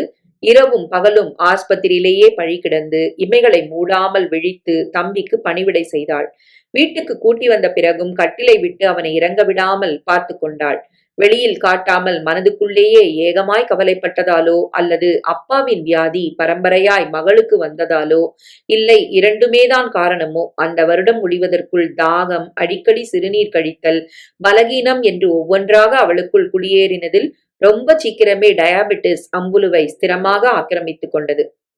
1971. போன தடவை நான் பார்த்ததுக்கு இப்ப வெயிட் குறைஞ்சிருக்கீங்களே, சரியா சாப்பிடுறீங்கல்ல? அதுக்கெல்லாம் ஒன்னும் குறைச்சல் இல்ல டாக்டர். அப்ப என்ன தம்பி உடம்ப நினைச்சு ரொம்ப கவலைப்பட்டீங்களா? பெரியம்மா அவர் தான் இப்ப நல்லா ஆயிட்டாரு. டாக்டர் சிரிப்புடன் கேட்க பதில் சொல்லாமல் அம்புலு உட்கார்ந்திருந்தாள். உடம்ப என்ன பண்ணுது விவரமா சொல்லுங்க. நான் சொல்றேன் டாக்டர். அக்காவை கேட்டா எனக்கு ஒன்னும் இல்லைன்னு தான் சொல்லுவா. சில மாசங்களுக்கு இவளுக்கு உடம்பே சரியில்லை டாக்டர். என் ஆபரேஷன் கலாட்டால இவளை யாருமே கவனிக்கல. அடிக்கடி தாகம் எடுத்து தண்ணி குடிக்கிறா, யூரின் போறா, வெலன்னு வரதுன்னு படுத்துக்கிறா. இப்படி சோம்பி படுத்துக்கிற டைப் இல்லவா. ஆபரேஷன் முடிஞ்சு வீட்டுல ரெஸ்டா இருக்கிற அக்கா ராத்திரியில எழுந்து பின்பக்கம் போயிட்டு வரத கவனிச்சேன். என்னக்கான்னு கேட்டேன். ஒண்ணும் இல்லைன்னு சொல்லிட்டா. அது நடந்து 3-4 மாசம் இருக்கும். உடம்பு ரொம்ப இழைச்சி போனதும் நான் சண்டை போட்டு கூட்டின்னு வந்திருக்கேன். உங்க ஃபேமிலில யாருக்காவது டயபெட்டிஸ் இருந்திருக்கா? தெரியாது டாக்டர். ஆனா அப்பா சாரத்துக்கு முன்னால சில வருடங்கள் இப்படித்தான் தாகம் எடுத்து அடிக்கடி யூரின் வந்து சிரமப்பட்டார்னு நினைக்கிறேன். டாக்டர் அன்றே அம்புலுவின் ரத்தம் மூத்திரத்தை பரிசோதனை செய்ய சொல்லி மறுநாள் வர சொன்னார். போனார்கள். நான் சந்தேகப்பட்டபடி உங்க அக்காவுக்கு டயபெட்டிஸ், அதாவது சக்கர வியாதி தான். நீங்க சொன்ன விவரங்கள்ல இருந்து உங்க அப்பாவுக்கு இந்த வியாதி இருந்திருக்கும்னே தோணுது. கவலைப்பட ஒண்ணும் இல்ல. ஆனா இனிமே டயட்ல இவங்க ரொம்ப ஜாக்கிரதையா இருக்கணும். 15 நாளுக்கு ஒரு தடவை யூரின் டெஸ்ட் பண்றது நல்லது. வீட்லயே செஞ்சாலும் சரி, இல்லைன்னா இங்க வந்து பார்த்தாலும் சரி, கண்ட்ரோல்ல வச்சுக்கிறது முக்கியம் என்று சொன்னவர் அம்புலு பக்கம் திரும்பினார். சக்கர வியாதியை நினைச்சு நீங்க வேணா பயப்படாதீங்க பெரியம்மா. இந்த காலத்துல அது சகஜம். சாப்பாட்டுல அளவா இருந்துட்டா பாதி பிரச்சனை தீர்ந்துது. அரிசி சோறு ஒரு வேளை மட்டும் கொஞ்சமா சாப்பிடுங்க. பாக்கி வேளைக்கு கோதுமை, ராகி அப்படி ஏதாவது சாப்பிடுங்க. அம்பி குறுக்கிட்டான். அக்கா சாப்பாட்டுல ரொம்ப ஸ்ட்ரிக்ட் டாக்டர். ஒரு வேளை தான் சாப்பிடுவா. ராத்திரி தினமும் பலகாரம் தான். அப்படின்னா பகல்ல சோறு சாப்பிடுங்க. ராத்திரி கோதுமை கஞ்சி, உப்புமா, ராகி கஞ்சின்னு சாப்பிடுங்க. இந்த வியாதிக்கு அரிசி யமன். உருளை, சேம்பு, சேனை, கேரட்டு, பீட்ரூட் மாதிரியான கிழங்கு வகைகளையும் தவிர்த்துடுங்க. கோசு, கீரை, பீன்ஸு மற்ற பச்சை காய்கறிகளை தாராளமா சேர்த்துக்குங்க. சர்க்கரை, வெல்லம் கிட்ட வரக்கூடாது. எப்பவாச்சும் இனிப்பு சாப்பிட்டா உடனே மூத்திரத்தை டெஸ்ட் பண்ணிடுங்க. கொழுப்பு சத்தையும் விட்டுடுறது நல்லது. மருந்தை மட்டும் நம்புறதை விட சாப்பாட்டு மூலமா இதை நல்லா கட்டுப்படுத்திட முடியும். அப்புறம் முக்கியமா இனிமே நீங்க எதுக்கும் கவலைப்படக்கூடாது. வீணா ஒரி பண்ணிக்கிட்டா இந்த வியாதி அதிகமாகத்தான் ஆகும். என்ன பெரியம்மா? வீட்டுக்கு வந்து மனைவியிடம் அத்தனையும் விவரமாக சொல்லி, ஏற்கனவே இந்த விரதம் அந்த கிழமைன்னு சொல்லிட்டு மாசத்துல பாதி நாள் உபவாசம் இருப்பா. அந்த டாக்டர் வேற இப்படி சொல்லிட்டதுல இனிமே நாக்குல எதையுமே வைக்க மாட்டா. இப்ப நமக்கு ரொம்ப போராத வேலை. என்ன படுத்தினது போராதுன்னு அக்காக்கும் சனி பிடிச்சிட்டு இருக்கு. நீதான் இனிமே அக்காவை நன்னா கவனிச்சுக்கணும். பெரியவளா அவ ஆத்தோட சௌக்கியமா இருந்தா நமக்கு அது போதும். கணவர் இப்படி சொல்லிவிட்டதற்காக அகிலா உடனே தாசானுதாசியாய் அந்த பேச்சை ஏற்றுக்கொண்டு விடவில்லை. அம்புலுவும் ஓய்வாக உட்கார்ந்து விடவில்லை. வழக்கம் போல சமையல் செய்தாள். தன் காரியங்களை தானே கவனித்துக் கொண்டாள். குழந்தைகளுக்கு எண்ணெய் தேய்ப்பது, தலைவாரி விடுவது போன்ற வேலைகளை தொடர்ந்து செய்தாள். ஆனால் நாள் செல்ல செல்ல திடுமென்று தள்ளாமை வந்து பத்து தேய்த்து வீடு பெருக்கி மெழுகும் காரியங்களை செய்ய முடியாமல் போக, தன்னாலும் அத்தனை வணங்கி சிரமப்பட முடியாது என்று புரிந்து அகிலா ஒரு வேலைக்காரியை நியமித்த பிறகு இத்தனை வருடங்களில் அவ்வப்போது 1/4 மணி, அரை மணி என்று உட்கார அம்புலுவுக்கு பொழுது கிடைத்தது. 1978 சிவா விஷ்ணு கோவிலுக்கு கதை கேட்க போயிருந்த அம்புலு பாதி கதையில் தலையை லேசாக வலிக்கிற மாதிரி இருக்க எழுந்து வீட்டுக்கு வந்தாள். வாயில் படியில் காலை வைத்த நிமிடத்தில் உள்ளுக்குள் பாப்பா அழுவதும் அம்பி அதட்டுவதும் கேட்க உள்ளே போகாமல் அங்கேயே நின்றாள். இந்த அழுது புலம்புற வேலையெல்லாம் என்கிட்ட வேண்டாம். தெரிஞ்சுக்கோ. உன் மனசுல நீ என்ன நினைச்சிட்டு இருக்க? நீ என்ன இளவரசியா? உன்னை பெத்த நான் என்ன ஒரு ஜமீன்தாரா? நம்ம நிலைமை தெரிய வேண்டாம் உனக்கு? சுத்தி சுத்தி வந்தானா காதலிக்கிறேன்னு சொன்னானா? நல்ல கூத்துடா இது. செருப்ப கட்டின்னு அடிக்கிறதுக்கு இல்லாம. ஷுஷோ, சித்த மெதுவாத்தான் பேசுங்களேன். 4 வீட்டுக்கு தெரியற மாதிரி ஏன் இப்படி கத்துறேன்? இவ என்ன தப்பு பண்ணிட்டா நீங்க இந்த குதி குதிக்கிறதுக்கு?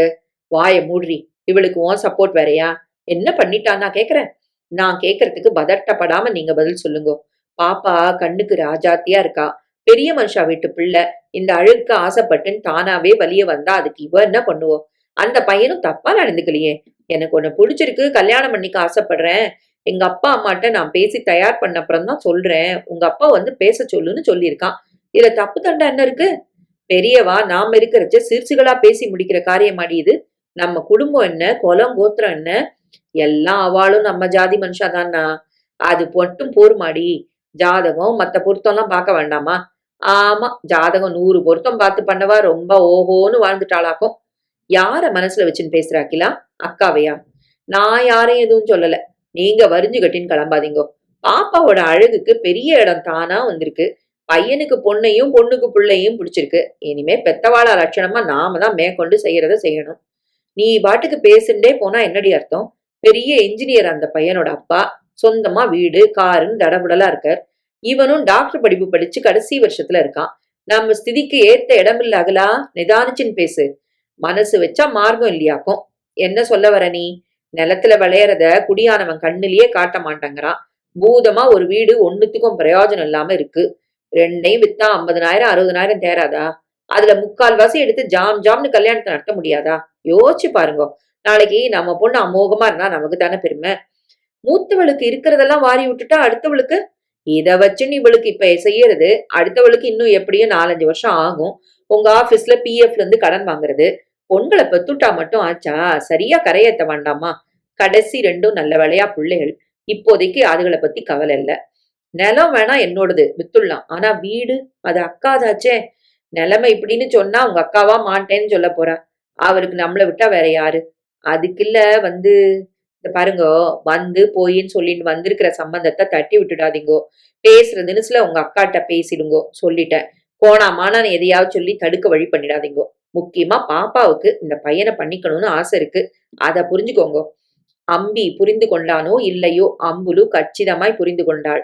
பாப்பாவுக்கும் பணக்கார வீட்டு பையனுக்கும் இது உண்டாகி விட்டதையும், இந்த இடத்தை முடிக்க வேண்டும் என்று அகிலா விருப்பப்படுவதையும், நிலம் வீட்டை விற்றாவது இந்த கல்யாணத்தை நடத்திவிட வேண்டும் என்பதில் முனைப்பாக இருப்பதையும் நன்கு புரிந்து கொள்ள முடிந்ததால் மறுநாள் மகா தயக்கத்துடன் அம்பி அவளிடம் வந்து விஷயம் இப்படி என்று சொன்னபோது எந்த ஆட்சேபனையும் தெரிவிக்காமல் அம்புலு சம்மதித்தாள். கூடவே, குழந்தைகள் நன்னா இருக்கிறதுதான்ப்பா எனக்கு முக்கியம். இது நல்ல இடம் தோணினா முடிச்சுடுறதுதான் சரி. பணத்தை பத்தி கவலைப்படாத. உங்களுக்கு உதவாத வீடு எனக்கு மட்டும் எதுக்கு? எனக்கும் உங்களை விட்டா வேற யாரு என்று சொன்னதோடு நிற்காமல் 10வது வயதில் கழட்டி பெட்டிக்குள் வைத்துவிட்ட இரட்டை வட சங்கிலி நாகு கொத்தை அழித்து புது மோஸ்தரில் 4 ஜோடி வளையல்களும் கெட்டி செயினும் பண்ண சொல்லி அவற்றை அத்தையின் சீதனமாக பாப்பாவுக்கு கல்யாணத்தென்று சபையில் ஓதினாள். 1979. பாப்பாவின் புக்ககத்தார் இத்தனை பிக்கார ஜன்மங்களாக இருப்பார்கள் என்று அம்பி அம்புலு ஏன் அகிலா கூட எண்ணவில்லைதான். பிள்ளை பெண்ணின் அழகில் மயங்கி மணக்க முன் வந்திருக்கிறான். சீர் செலுத்தி விஷயத்தில் அத்தனை கராராய் இருக்க மாட்டார்கள் என்று நினைத்தது கல்யாணத்துக்கு முன்னாலேயே பொய்த்து விட்டது.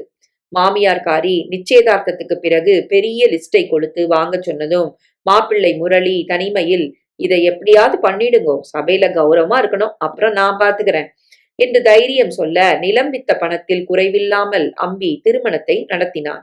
1 மாதம் போவதற்குள் ஆடி மாதம் வர அதற்கு திரும்ப சம்பந்தி அம்மாள் லிஸ்ட் போட என்ன மாப்பிள இது என்று முரளியை கேட்டதற்கு அவன் கொஞ்சம் முறுக்காய் எங்க அம்மா மீறி நான் ஒன்னும் செய்ய முடியாது, பார்த்து பண்ணுங்கோ என்று சொல்ல அதிலிருந்து பிடித்தது சனியன்.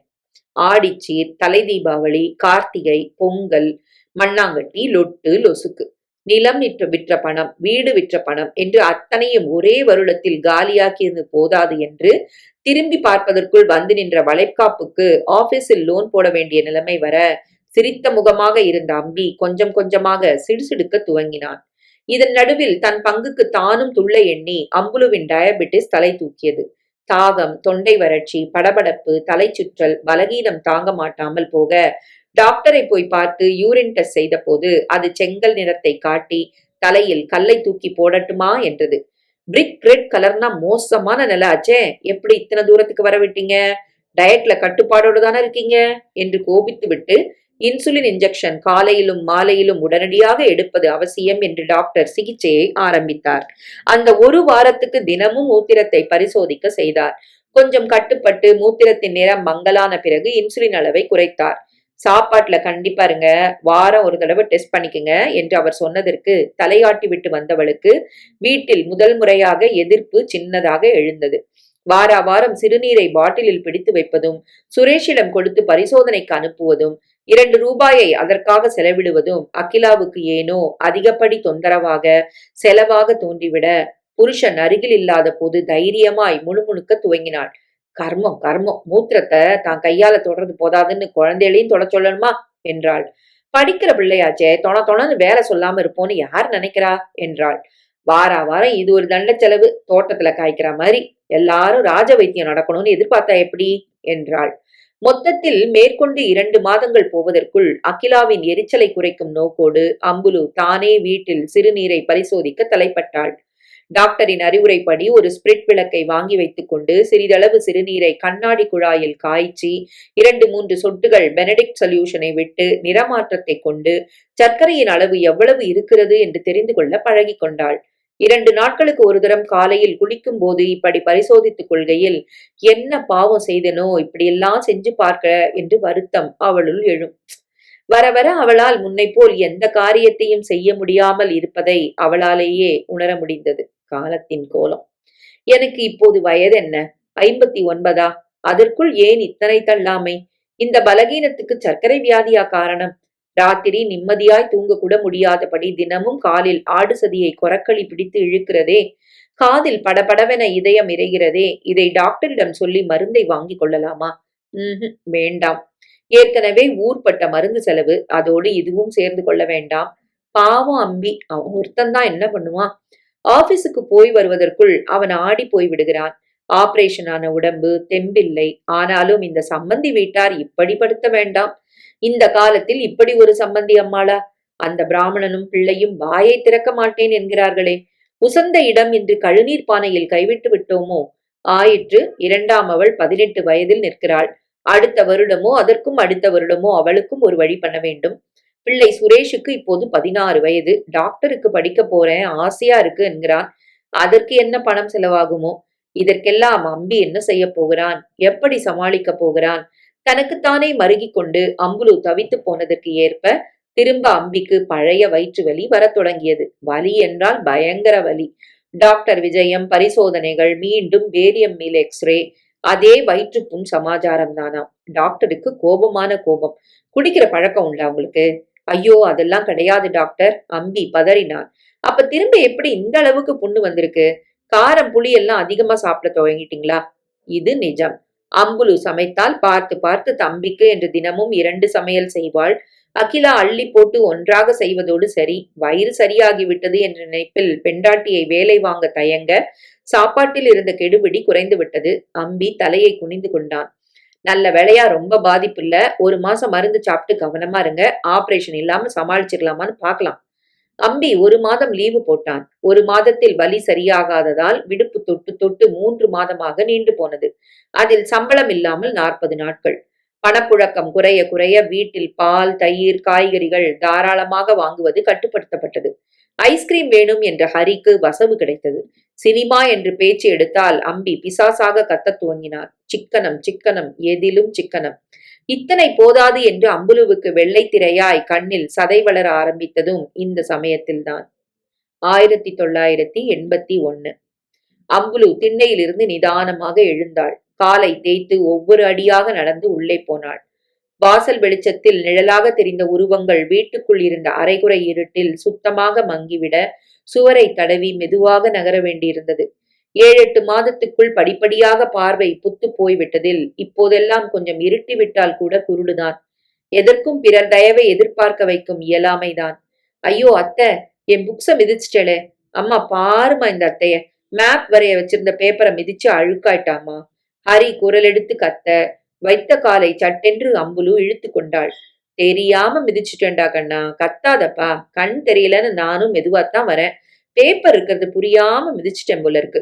அம்புலு கெஞ்சலாய் பேசுவதை காதில் வாங்காமல் ஹரி கத்த, அடுத்த நிமிடம் அகிலா அவனை சமாதானம் பண்ணும் தினசில் நாத்தனாருக்கு டோஸ் விட்டாள். கண்ணு தெரியலன்னா ஒரு இடமா உட்காந்தா தேவல. நாள் பூரா இப்படி லோலோன்னு சுத்தினா எப்படி? குழந்தைகளுக்கு படிக்க உட்காரன்னு ஒரு இடம் தனியா கிடையாது இந்த ஆத்துல. நீ ஏன்டா இங்க உட்காந்துன்னு படிக்கிற? செவனேன்னு உன் ஃப்ரெண்டு யார் வீட்டுக்காவது போய் தொலையறதானே. அம்புலு வாயை திறக்காமல் தடவி தடவி நடந்து ஸ்டோர் ரூமுக்குள் சென்று அமர்ந்து கொண்டாள். நாளுக்கொன்றாக சின்ன குழந்தையைப் போல தானும் பிறருக்கு ஏதாவது கஷ்டத்தை உண்டு பண்ணி கொண்டே இருப்பதை நினைக்கையில் வருத்தமாக இருந்தது. 4 நாள் முன் அம்பிக்கு காஃபி கலந்து வைத்திருந்ததை கையால் தட்டிவிட்டு கொட்டினேன். நேற்று தரையில் பேப்பர் விரித்து பூரிக்கிட்டு வைத்திருந்ததன் மேல் காலை வைத்து அத்தனையும் தூர எறிய வழி பண்ணினேன். தண்ணீரை கொட்டுகிறேன், எதிரில் வரும் ஆள் மேல் மோதுகிறேன். தானாக பாத்ரூமுக்கு போய் வர கூட துப்பில்லை. பகலில் கொஞ்சம் பரவாயில்லை, இருட்டில் சுத்த மோசம். உங்க புடவை என்ன கனம் கணக்கிறது? அம்மா மாதிரி நீங்களும் 6 கஜம் புடவை உடுத்தினா என்ன பிரியுமா என்று வேலைக்காரி கேட்கிறாள். ஏன் கேட்க மாட்டாள்? தினமும் 9 கஜ புடவையை தோய்த்து போடு என்றால் அவள் பங்குக்கு அவள் பேசுகிறாள். அம்புலு விரக்தியுடன் சாய்ந்து உட்கார்ந்தாள். முட்டாக்கை இழுத்துவிட்ட வேகத்தில் முழங்கை எதன் மேலோ பட்டுவிட டமார் என்ற சத்தத்துடன் ஏதோ கீழே விழுந்தது. என்ன அது? எதையாவது கொட்டிவிட்டேனா என்ன? பதட்டத்துடன் கைகளை துழாவி தேடின போது காலி சம்படம் ஒன்று உருண்டு விழுந்திருப்பது புரிந்தது. என்ன சத்தம் அங்க? எதை கொட்டினேள்? படபடப்புடன் வந்த அகிலாவிடம், ஒன்னும் இல்லம்மா, வெத்து டப்பா தான் அது என்று அம்புலி சொல்ல, நல்ல வேளை எண்ணெய் பருப்புன்னு எதையாவது கொட்டி தொலைச்சிட்டோளாக்கும், இருக்கிற வேலையில அதையும் வாரி துடைக்கணுமாக்கும்னு பயந்தே போயிட்டேன் என்று முணுமுணுத்தபடி அவள் நகர்ந்தாள். அகிலா கோபிப்பதில் தவறு என்ன? வீட்டில் வேலையான வேலை, சமையல், நித்தியப்படி வேலைகளோடு பிள்ளை பெற்றிருக்கும் பாப்பாவின் வேலைகள் வேறு. பாவம் ஒண்டியாளாய் அகிலாதான் என்ன செய்வாள்? குழந்தைகளுக்கு பரீட்சை நேரம், அதுகளுக்கு பாடம் படிக்கவே அவகாசம் போதவில்லை எனும்போது அம்மாவுக்கு கூடமாட ஒத்தாசை பண்ணுவது எப்படி? நான் வேறு ஒன்றுக்கும் உபயோகமில்லாமல் 2 வேளையும் சாப்பாட்டை கூட கையில் கொண்டு வந்து கொடுக்க வேண்டியிருக்கிறது. இந்த கண் சதைதான் சட்டுப்புட்டென்று பழுத்து தொலைக்க கூடாதோ? இன்னும் பழுக்கல பெரியம்மா. வெளிச்சத்துல உங்க முன்னால விரல நீட்டினா உங்களுக்கே தெரியக்கூடாது. அப்படி பார்வை மங்குனாதான் ஆபரேஷன் பண்ண முடியும். இன்னும் சில மாதங்கள் பொறுத்துக்குங்க என்று கண் டாக்டர் சொல்லி எத்தனை மாசம் ஆகிறது? 4 இருக்குமா? இருக்கும். முன்னைக்கு இப்போது கட்டோடு பார்வை குறைந்துதான் போயிருக்கிறது. ஒருவேளை பழுத்து விட்டதோ? அம்பி நல்ல குணத்தில் இருக்கும் சமயமாக பார்த்து அவனிடம் டாக்டரிடம் போகலாமா என்று கேட்க வேண்டும். தனியாக போக முடியாது. அவன் வந்தால்தான் சரிப்படும். ஆபரேஷனுக்கு என்ன செலவாகுமோ? பணத்துக்கு அம்பி என்ன ஏற்பாடு பண்ணியிருக்கிறானோ தெரியவில்லை. பணம் செலவாவதை தடுத்து விடுவோம். இப்போதைக்கு கண் ஆபரேஷன் வேண்டாம் என்று சொல்லிவிடுவோம் என்றால் இருக்கிறவர்களுக்கு பாரமாக இருப்பதை விட கண்ணை சரி பண்ணி கொண்டு உபயோகமாவது இருக்கலாமே என்று தோன்றியது. அம்பியும் தான் என்ன பண்ணுவான்? பிள்ளை பெற்றவள் செலவு, காலேஜ் செலவு, மற்ற செலவுகள், இப்போது இந்த கண் ஆபரேஷன் செலவும் உபரியாய். சில நாட்களாக முகம் கொடுத்து அவன் பேசுவது இல்லை. பேசினாலும் புலி உருமுகிறா மாதிரி 2 வார்த்தைகளை உருமி விட்டு போகிறான். அவனுக்குள் எத்தனை கவலையோ! ஈஸ்வரா! சாய்ந்தபடி உட்கார்ந்திருந்த அம்புலுவுக்கு சிறுநீர் கழிக்க வேண்டும் போல இருந்தது. கூடவே பசியும் எடுத்தது. காலையில் சாப்பிட்டது, மதியம் 1/2 டம்ளர் காஃபி, அவ்வளவுதான். மணி இப்போது என்ன இருக்கும்? சமையல் கட்டில் பாத்திரங்களின் ஓசை கேட்கிறதே. 8 இருக்குமா? மெதுவாக எழுந்தாள். வெளியில் வந்து குளியலறையை நோக்கி உத்தேசமாக சுவரோடு ஒட்டிக்கொண்டு நடந்தாள். சமையல் கட்டை தாண்டும் போது ரசத்தை தாளிக்கும் மனம் கம்மென்று நாசியில் ஏற அப்படியே நின்று, சாப்பிட நாழியாகுமாக்கிலா, வெலன்னு வருது, வேணா எனக்கு இலை போடுறியா என்றாள். 1/2 நிமிடம் போல அப்படியே நின்றும் பதில் ஏதும் வராததால், ஓ, அறைக்குள் யாரும் இல்லை போலிருக்கிறது என்ற நினைப்புடன் நகர முற்பட்டவளுக்கு நக்கென்று பாத்திரத்தை வைத்துவிட்டு அகிலா யாரிடமோ சின்ன குரலில் பேசுவது தெளிவாக கேட்டது. இதுக்கு ஒண்ணும் குறைச்சல் இல்ல. வேளா வேலைக்கு ஆம்பளை குழந்தை எல்லாம் சாப்பிட்டாளா கொண்டாளான்னு அக்கறை இல்ல. தான் முதல்ல கொட்டிக்கணும். இப்படி வாயை கட்டாம இருந்தால் டயபெட்டிஸ் என்ன இன்னும் எது வேணாலும் வரும். காலை நகர்த்தின அம்புலு சரக்கென்று நின்றாள். என்னையா என்னையா சொல்கிறாள்? வேளா வேலைக்கு கொட்டிக் கொள்கிறேனா? வாயை அடக்க தெரியாமல் வியாதியை வரவழைத்துக் கொண்டிருக்கிறேனா? நானா? ஐயோ, என்னையா சொல்கிறாள்? மனதில் உண்டான வலி காரணமாக கண்கள் கசிய பிரயத்தனத்துடன் அம்புலு நகர்ந்தாள். தட்டு தடுமாறி நடந்து குளியலறையில் சிறுநீர் கழித்து கைகளை அலம்பிக் கொண்டு கதவருகில் வந்தவள் ஷெல்ஃபிலிருந்து கீழே விழுந்து நசநசத்திருந்த சோப்பு கட்டி மேல் காலை தெரியாத்தனமாக வைக்க, அவ்வளவுதான். 2 கால்களும் பக்கத்துக்கு ஒன்றாக இழுக்க, பிடிமானம் எதுவும் அகப்படாமல் பதறியவள் அடுத்த கணம் தலைகுப்புற எசகு பிசகாய் தரையில் விழுந்தாள்.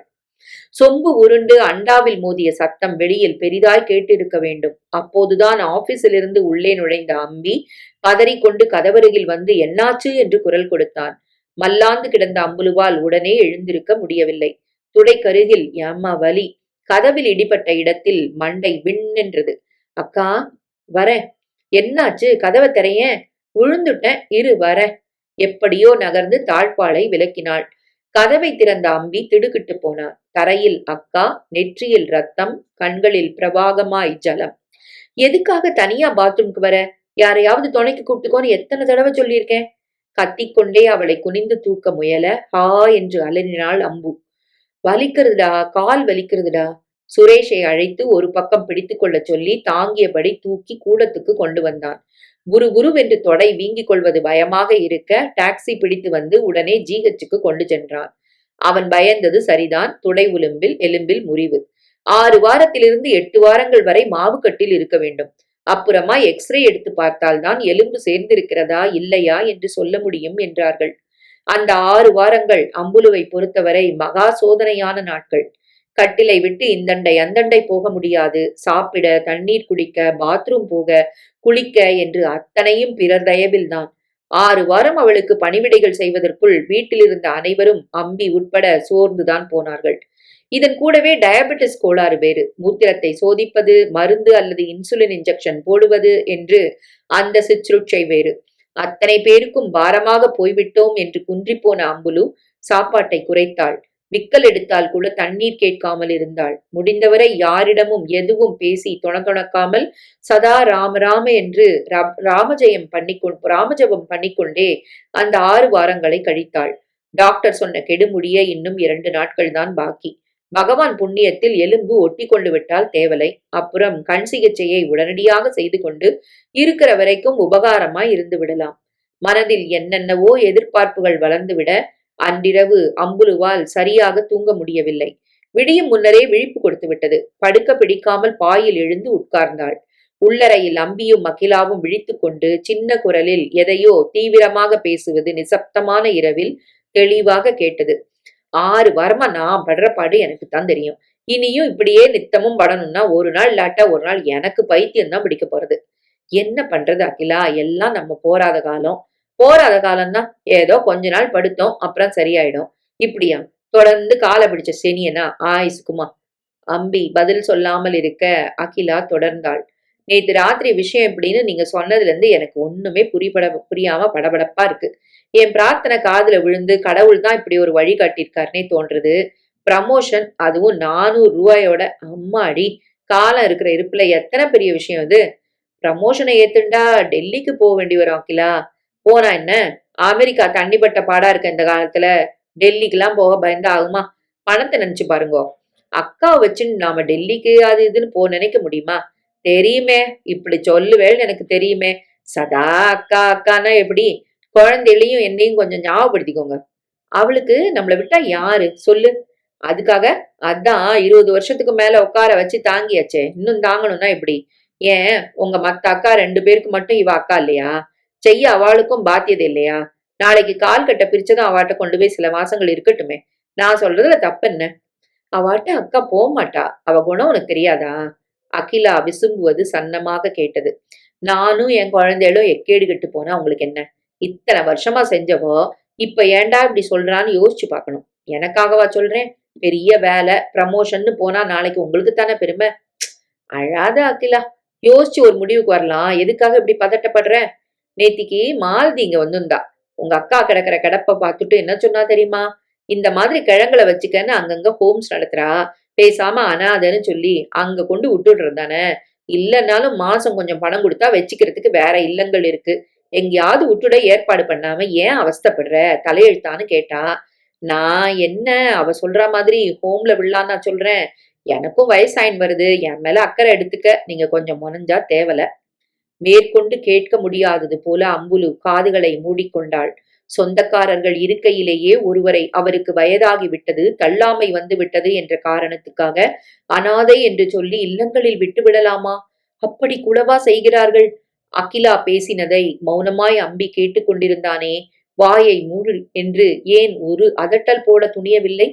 பெற்றவளுக்கு மேலாக என்னை பேணி வளர்த்த அக்காவையா அப்படி அனாதையாக விடச் சொல்கிறாய் என்று ஏன் கேட்கவில்லை? இத்தனை வருடங்களாய் பணத்தால் உடம்பால் நமக்கு உழைத்தவளை இன்று திடுமென்று ஒதுக்குவது எப்படி நியாயமாகும் என்று பளிச்சென்று ஏன் சொல்லவில்லை? ஐயோ தெய்வமே, ஏன் என் தம்பிக்கு கூட நான் பாரமாகி விட்டேனா? அம்பி அவள் விருப்பப்படி செய்ய முனைந்து விடுவானா? இவர்களுடைய டெல்லி பயணத்துக்கும் சௌரியமான வாழ்க்கைக்கும் நானா தடையாக இருக்கிறேன்? அப்படித்தானே அகிலா நினைக்கிறாள். ஈஸ்வரா, நாளைக்கு அம்பி என்னிடத்தில் வந்து காமு வீட்டுல சில மாசங்கள் இருந்துட்டு வாயேங்கா என்று சொல்லுவானோ? சொன்னால்தான் நான் என்ன பண்ணுவேன்? சில மாதங்கள் காமு வீட்டில், சில மாதங்கள் சாரதா வீட்டில் வேண்டாத விருந்தாளியாக இருப்பேன். அப்புறம் அப்புறம் அகிலாவின் சிநேகிதி சொன்ன மாதிரி அனாதை பட்டத்தோடு ஏதாவது ஹோமில் சேர வேண்டியதுதானா? கடவுளே, முருகா! அம்புலு எழுந்து உட்கார்ந்தாள். சப்பையை தேய்த்து கொண்டு நகர்ந்து மெல்ல சமையல் கட்டுக்குள் சென்றாள். தட்டு தடுமாறி பூஜை அலமாரி கதவை திறந்தாள்.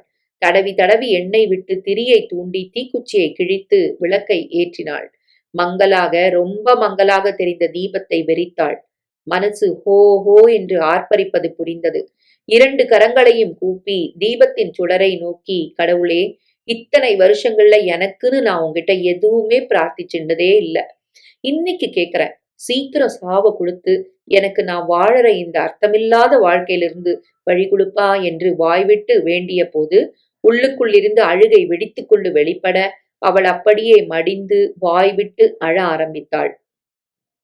பின்குறிப்பு: முதியோர்கள் ஆண்டு என்று அறிவிக்கப்பட்ட 1982ஆம் வருடத்தின் துவக்கத்திலேயே இப்படி கஷ்டப்படும் முதிய பெண்மணி ஒருத்தியின் கதையை வெளியிட வேண்டுமா என்று புருவத்தை யாராவது தூக்கினால் ஐம் சாரி. இந்த மாதிரி கதாபாத்திரங்கள் வாழ்வதையும் இந்த தினசில் இதைவிட மோசமாக சம்பவங்கள் நிகழ்வதையும் பார்த்து கொண்டு இதற்கெல்லாம் ஒரு விமோச்சனம் அல்லது வழி செய்ய முனையாமல் ஒருவித கையாலாகாத தனத்துடன் சும்மா இருக்க முடியவில்லையே. நான் என்ன செய்ய?